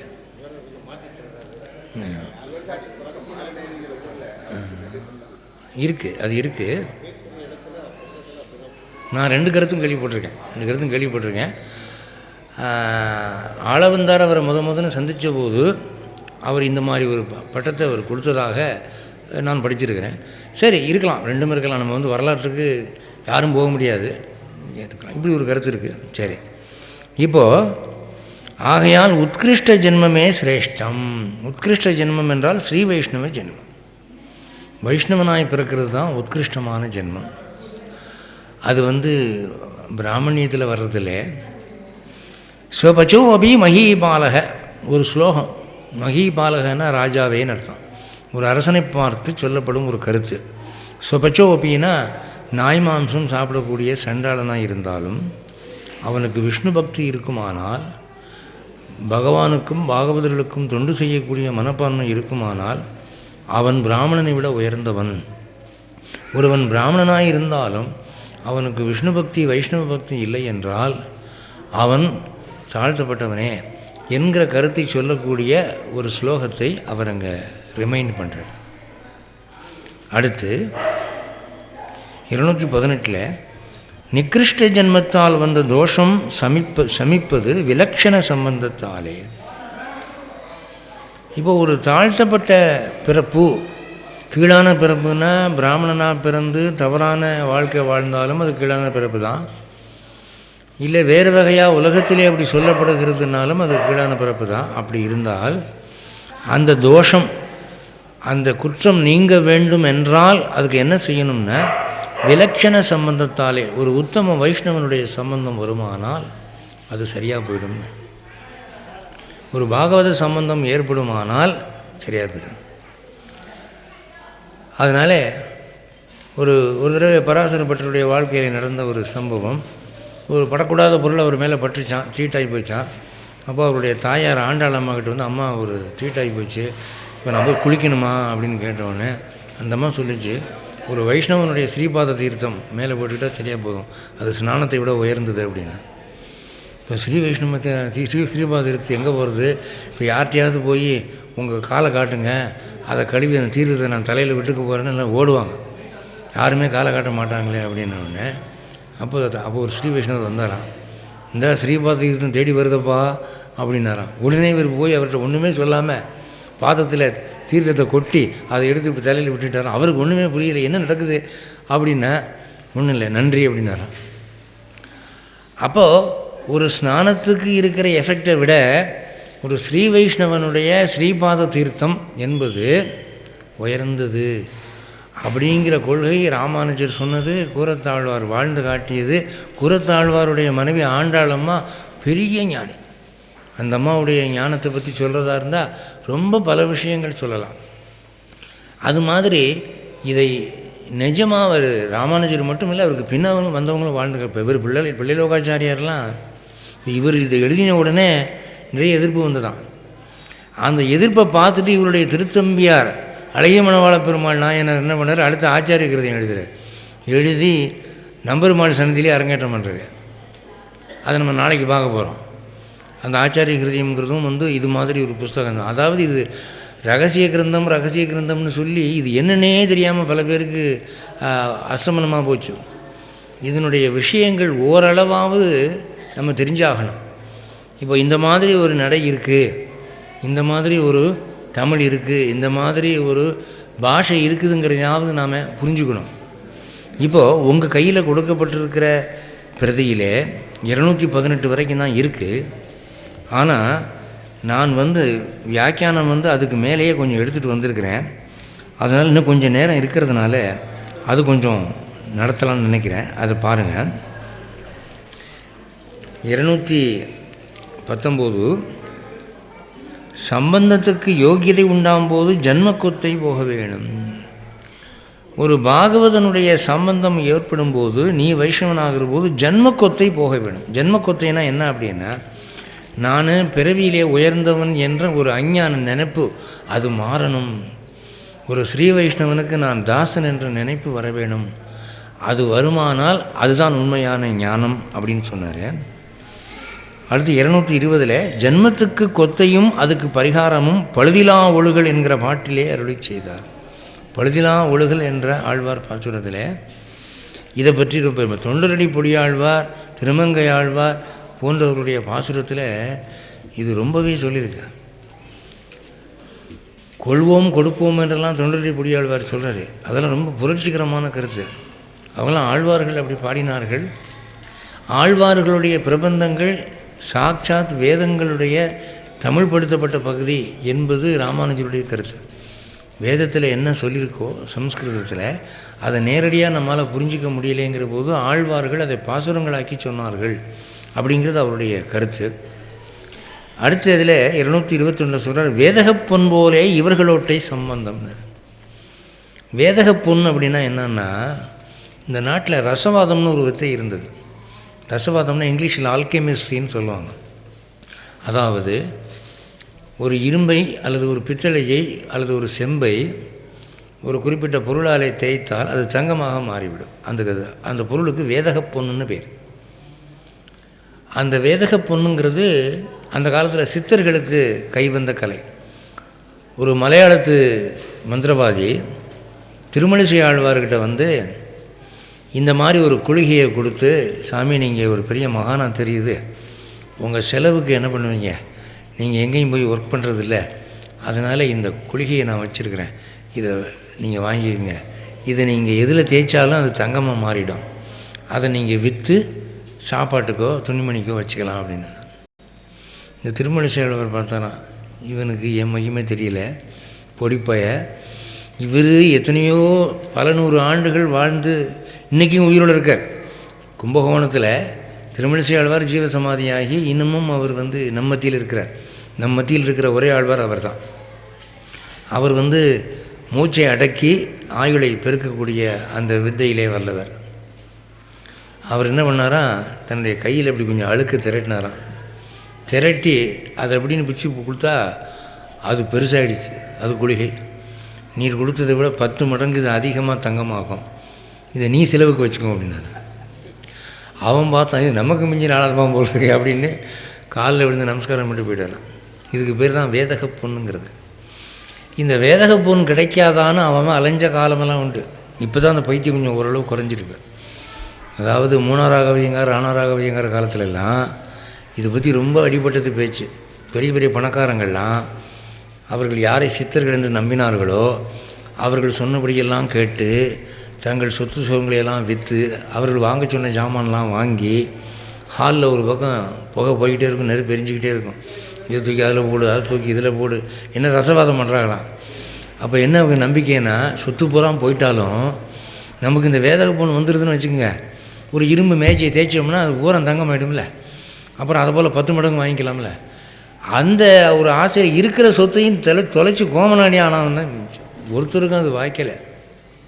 சில சித்தர்களுக்கு மட்டும் அது அந்த வித்தை பலித்தது என்று சொல்லுவார்கள். இப்போ இவர் சொல்கிறாரு, வேதக பொண்ணானது எப்படி தான் எந்த பொருளோடு சம்பந்தப்படுகிறதோ அதையும் தங்கமாய் மாற்றுமோ, அதுபோலே ஒவ்வொரு ஸ்ரீ வைஷ்ணவனும் ஒரு வேதக பொண்ணு அப்படின்னார். அவன் தன்னோடு எவனெல்லாம் சேர்ந்தாலும் அவனையும் உத்தமனாக ஆக்குகிறான். ராமானுஜருடைய சிஷ்ய கோஷ்டி ராமானுஜர்கிட்ட, சாமி கடைசி காலம் ஆகிப்போச்சு, தேவரீர் எங்களை விட்டு வியோகமாக போகிறேன், அதனால் எங்களுக்கு கடைசியாக சில ரகசிய வார்த்தைகள் சொல்லிட்டு போங்கோ அப்படின்னா. என்னடா ரகசிய வார்த்தைகள், 120 வருஷம் நான் சொல்லாது, இப்போ நான் என்ன புதுசாக சொல்ல போகிறேன் அப்படின்னா, ஏதாவது சொல்லுங்கள் சாமி அப்படின்னா. என்ன, டெய்லி நாங்கள் என்ன செய்யணும்னு சொல்லுங்கள் அப்படின்னா. டெய்லி என்ன செய்யணுமா, 4000 படிங்க அப்படின்னா. சாமி 4000 படிக்க முடியலன்னா என்ன பண்ணுறது? திருவாய்மொழி படிங்க 1000. அது 1000 படிக்க முடியாட்டி என்ன பண்ணுறது? ஆண்டாளுடைய பாசுரங்களை படிங்க, அவ்வளவும் படிக்க முடியாட்டி என்ன பண்ணுறது? திருப்பாவை மட்டும் படிங்கன்னா 30 படிக்க முடியாட்டி என்ன பண்ணுறது? சிற்றஞ்சிறுகாலையாவது சொல்லுங்கப்பா அப்படின்னா. அதுவும் முடியாட்டி என்ன சாமி பண்ணுறது? அவர் பார்த்தார், ஏண்டா எதுதான் உங்களுக்கு முடியும், அப்புறம் போய் ஸ்ரீரங்கத்தில் ஒரு குடிசையை போட்டுட்டுருங்க, உங்களுக்கு நற்கதியாகும் அப்படின்னாராம். அப்புறம் என்ன, அதுவும் முடியாட்டினால அப்போ சொன்னாராம், ஒரு ஸ்ரீ வைஷ்ணவனுடைய நிழலிலே ஒதுங்குங்கள் அப்படின்னா. அல்டிமேட்டாக அவர் சொன்னது, ஒரு ஸ்ரீ வைஷ்ணவனுடைய நிழலிலே போய் ஒதுங்குங்க. ஒரு ஸ்ரீ வைஷ்ணவன் உங்களை பார்த்த உடனே, என்னப்பா சௌக்கியமாக இருக்கிறியா, எப்படி இருக்க அப்படின்னு கேட்கக்கூடிய அளவு அவனோட ஒரு ரிலேஷன் வச்சுக்கிட்டிங்கன்னா இவ்வளவையும் மிஞ்சிரும் அது அப்படின்னு. பாகவத சம்பந்தமானது உங்களுக்கு நிச்சயமாக வைகுண்டத்தை கொடுக்கும். அதனால் இந்த ஸ்ரீ வைஷ்ணவனுடைய நிழலிலே ஒதுங்குதல் அப்படிங்கிறது பாகவத அபிமானம் உத்தாரகம் அப்படிம்பாங்க. பாகவத அபிமானம் உத்தாரகம்னா, ஒரு ஸ்ரீ வைஷ்ணவன் ஒருத்தனை அபிமானிக்கிறான் அப்படின்னு சொன்னால், ஃப்ரெண்டுன்னு நினைக்கிறான்னா அதுவே போதும் அவனுக்கு எல்லாம் கொடுக்கும்னு. ஒரு ஆச்சாரிய புருஷர் என்ன பண்ணுவாரான், தனியாக உக்காந்துருக்கிற போது இந்த பூச்சியெல்லாம் பறக்குது பார்த்தீங்களா, இந்த பூச்சியெல்லாம் அப்படி தொடுவாராம். எதுக்குன்னா, பாகவத சம்பந்தம் ஏற்பட்டால் அவங்களுக்கு மோட்சம் கிடைக்கும்னு சொல்லியிருக்கு. அதனால் இதுக்கெல்லாம் மோட்சம் கிடைக்கட்டுமேனு அப்படி இப்படி தொட்டுக்கிட்டு இருப்பாங்க. எறும்பு, செடி, பூச்சி இதெல்லாம். இப்போ நாம் போட்டு அடிச்சுட்டு இருக்கோம், 10 காலி அடித்து இன்னும் 11 இருக்குன்னுட்டு. ஆனால் அவர் கருணையினாலே அப்படி ஸ்பர்சம் பண்ணுவாராம். அப்படி ஒரு ஸ்ரீ வைஷ்ணவ சம்பந்தம் என்பது அனைத்தையும் விட உயர்ந்தது என்று சொல்லப்படும். இவர்கள் பக்கல் சாமிய புத்தியும் ஆதிக்க புத்தியும் நடக்க வேணும். சாமிய புத்தினா ஆச்சாரியருக்கு சமமானவர் இவர் என்று வைஷ்ணவர்களை நினைக்கணும். ஆதிக்க புத்தினா பெருமாளை விட அவர் அதிகம் என்று நினைக்கணும். ஆச்சாரியருக்கு சமமானவராக வைஷ்ணவரை நினைக்க வேண்டும். அப்போ எந்த வைஷ்ணவரை பார்த்தாலும் சுவாமி அப்படின்னு தான் கேட்கணுமா? நீங்கள் நாங்கங்கிற பேச்சு கிடையாது, நான் நீங்கிற பேச்சு கிடையாது. தேவரீர் அடியேன் எழுந்தருள வேண்டும், பிரசாதமாச்சா தீர்த்தம் என்ன, அப்படி தான் அதுக்குன்னு ஒரு வைஷ்ணவ பரிபாஷையே இருக்குது. இப்போ வைஷ்ணவங்க வீட்டில் போனீங்கன்னா சாற்றமுது அப்படி ஒவ்வொன்றுக்கும் ஒரு விவரம் தெரியாதவன் போய் மாட்டிக்கிட்டான்னு வச்சுக்கோங்க. சாற்றமுது வேணுமானா அது என்ன அமுது நிறையா விடுங்க அப்படின்னா கடைசியில் அது ரசம். என்ன அது இது போயிடாதுன்னா அது வைஷ்ணவ பரிபாஷை அப்படி இருக்குது. பிரசாதம் அக்கார அடிசில், திருக்கண்ணமுது, இப்படியாக நீங்கள் நம்ம வீட்டுக்கு வரணும்னு சொல்லக்கூடாது. தேவரீர் பொன்னடி சாத்த வேண்டும், தேவரீர் திருமாளிகைக்கு அடியேன் வர வேண்டும், அடியனுடைய குடிசைக்கு தேவரீர் எழுந்தருள வேண்டும், இப்படிலாம் ஒரு பரிபாஷை பேசி பழகுங்கன்னு சொல்லி ராமானுஜர் வந்து ரொம்ப கண்டிப்பாக இருந்தார். ஒரு வைஷ்ணவன் இன்னொரு வைஷ்ணவனை பார்த்து ஓய் இங்கே வரமையா அப்படின்னு சொல்லிட்டா அது அவர் காதில் விழுந்துட்டா அவ்வளோதான். உடனே கூப்பிட்டு உட்கார வச்சு 1/4 மணி நேரம் பண்ணுவார். நீ திருந்த மாட்டேயா, நீ எவ்வளோ வேதம் படித்தாலும் எவ்வளோ மந்திரம் படித்தாலும் புண்ணியம் இல்லை, உனக்கு ஒரு ஸ்ரீ வைஷ்ணவனை பார்த்தா மனுஷனை தெரியுதா அப்படின்னு கண்டிப்பாரான். அதாவது ஆச்சாரிய துல்லியர் என்றும் சம்சாரிகளிலும் உயர்ந்தவர் என்றும் நினைக்க வேண்டுமா. அதாவது ஆச்சாரிய துல்லியம் என்றால் குருவுக்கு சமமாகவும் சம்சாரிகளிலும் தன்னிலும் ஈஸ்வரனிலும் அதிகராக இருக்க நினைக்க வேண்டும். ஈஸ்வரனை விட அவங்க அதிகமானவங்க, தன்னை விட அதிகமானவங்க நினைக்கணும். ஆச்சாரிய சாமியத்துக்கு அடி ஆச்சாரிய வச்சனம். சரி, அந்த மாதிரி ஒரு ஆச்சாரியருக்கு சமமாக ஒரு ஸ்ரீ வைஷ்ணவனை நினைக்கணுங்கிறதுக்கு என்ன ஆதாரம் இருக்குது, ப்ரூஃப் என்ன காட்டுங்க அப்படின்னா ஆச்சாரிய வச்சனம். நம்ம ராமானுஜர் அப்படி சொல்லியிருக்கார், நஞ்சியர் அப்படி சொல்லியிருக்கார், நம்ம குரு பரம்பரையில் அப்படி உபதேசம் பண்ணியிருக்கிறாங்க, அதுதான் நமக்கு ஆதாரம் அப்படின்னு சொன்னார். ராமானுஜர் வந்து கடைசி காலத்தில் பராசர பட்டரை பார்த்து இந்த வேதாந்தின்னு ஒருத்தன் இருந்துக்கிட்டு இருக்கான் அந்த காவேரிக்கரை அந்த பக்கமாக, அவன் பெரிய படிப்பாளி, அவன் அத்வைதம் பேசிகிட்டு இருக்கான், அவன் நம்ம பக்கம் வந்துட்டான்னா நமக்கு ஒரு நல்ல பலமாக இருக்கும், அதுக்கு ஏதாவது வழி பண்ணு அப்படின்னு சொல்லிவிட்டு அவர் ஸ்ரீவைகுண்டம் போயிட்டார். இந்த பராசரப்பட்டர் ராமானுஜருடைய காலத்துக்கு பின்னால் அதை மனசில் வச்சுக்கிட்டு இருந்துட்டு இந்த வேதாந்தியனுடைய இடத்துக்கு போய் தர்க்கம் பண்ணி அவரை ஜெயிக்கணும்னு போகிற போது இவருக்கு வேண்டியவர்கள் சில பேர் எதிர வந்து சுவாமி எங்கே இந்த பக்கம் எழுந்தருளி இருக்கிறது அப்படின்னா இந்த வேதாந்தியோடு போய் தர்க்கம் பண்ணணும்னு. அவன் ரொம்ப வசதியானவன், நீங்கள் போய் தர்க்கம் பண்ணால் அவன் வரமாட்டான் தர்க்கத்துக்கு, அவன் சிஷியர்களை அனுப்புவான், ஒவ்வொரு சிஷியர்களாக தோக்கடிக்கணும், அப்புறம் கடைசி அவன் வருவான், அது நடக்க போகிற காரியம் இல்லை. அதனால் நான் ஒரு யுக்தி சொல்லித்தரேன், அவன் டெய்லி வந்து ததி ஆராதனை மாதிரி அன்னதானம் பண்ணிட்டுருக்கான், அங்கே போய் நீங்கள் உட்காந்துட்டு அவனை நேரில் சந்தித்து பேசினா உண்டு. உடனே எல்லாருக்கும் அந்த மடத்தில் சாப்பாடு, அங்கே போய் வரிசையில் போய் உட்காந்தார். இவர் முன்னால் இலை போடப்பட்டது, இவர் முன்னால் சாதம் போட வரும்போது டக்குன்னு இலையை மூடிட்டார், வேண்டாம் அப்படின்னா. என்ன அப்படின்னா உங்கள் தலைவரை வர சொல்லுவேன். உடனே பயந்து போய் நேராக போய் ஒரு வேதாந்திக்கிட்ட, சாமி யாரோ ஒருத்தர் வந்திருக்கார் ஒரு நாமதாரி, சாதம் போட போனால் இலையை மூடிட்டு உங்கள் தலைவரை வர சொல்லுங்கிறாரு. என்ன தலைவரை வர சொல்லுன்றாங்க, யார் என்ன செய்ய வந்த உடனே என்ன சுவாமி என்ன சாதம் பிடிக்கலையா, என்ன வேணும்னா எனக்கு பிக்ஷை வேணும், இந்த பிக்ஷை இல்லை வேறு பிக்ஷை வேணும்னா. என்ன பிக்ஷை வேணும், கா பிக்ஷா அப்படின்னாரான். அதுக்கு அவர் சொன்னார் தர்க்க பிக்ஷா, என் கூட தர்க்கம் பண்ணணும், அதை நீங்கள் பிக்ஷையாக தரணும் அப்படின்னா. ஒன்று இது என்னடா அப்படி ஒருத்தன் வந்திருக்கான்னு சொல்லிட்டு சரி தர்க்கம் பண்ணலாம்னு சொல்லி அவரோட தர்க்கம் பண்ணார். பட்டர் தர்க்கம் பண்ணி வேதாந்தி கடைசியில் தோற்று போனார். அதுக்கப்புறம் வந்து இவருக்கு அவர் சிஷ்யரானார். அப்படி தான் வந்து நெஞ்சியர் வந்தார் என்று சொல்லுவார்கள். அதுக்கப்புறம் அவர் வந்து எல்லாம் படித்தவராக இருக்கிறதுனால இவருக்கு நான் ஒன்றும் சொல்லித்தர வேண்டியதில்லை, அத்வைதபரமாக இருக்கிறதையெல்லாம் அப்படியே விசிஷ்டாத்வைதபரமாக நினச்சிக்க வேண்டியதுன்னு சொல்லுவார். அந்த மாதிரி ஆச்சாரிய வச்சனம் ராமானுஜர் ஒன்று சொல்லிட்டாருன்னா அது கண்டிப்பாக செஞ்சு ஆகணும். அப்படி ஆச்சாரிய வச்சனமானது வேதத்தை விட சாஸ்திரத்தை விட பிரமாணம், அது ரொம்ப அதிகம் அப்படின்னு சொல்லி அடுத்தபடியாக 225 இப்படி நினையாத ஒழிகையும் அபச்சாரம். இப்படி நினைக்காமல் இருந்தீங்கன்னா அதுவே அபச்சாரம்னு. அது என்ன அப்படின்னா ஆச்சாரியன் சொல்லிட்டாருன்னா அதை செயல்படுத்தலைன்னா ஆச்சாரியருக்கு கீழ்ப்படியவில்லை என்ற தோஷம் வந்துடும். குருவுக்கு கீழ்ப்படியவில்லை என்றால் அது பெரிய அபச்சாரம். அதனால் அதை முதல்ல பார்க்கணும். இவ்வர்த்தம் இதிகாச புராணங்களில் காணப்படும். இதிகாசங்களில் புராணங்களில் பல இடங்களில் இதை பார்க்கலாம் அப்படிங்கிறார். இந்த இடத்துல அவர் நம்ம திருப்பாணாழ்வாரை லோகசாரங்கர் என்ற முனிவர் முதுகிலே தூக்கி கொண்டு வந்ததெல்லாம் அவர் சைடு ரெஃபரன்ஸ் கொடுக்குறாங்க.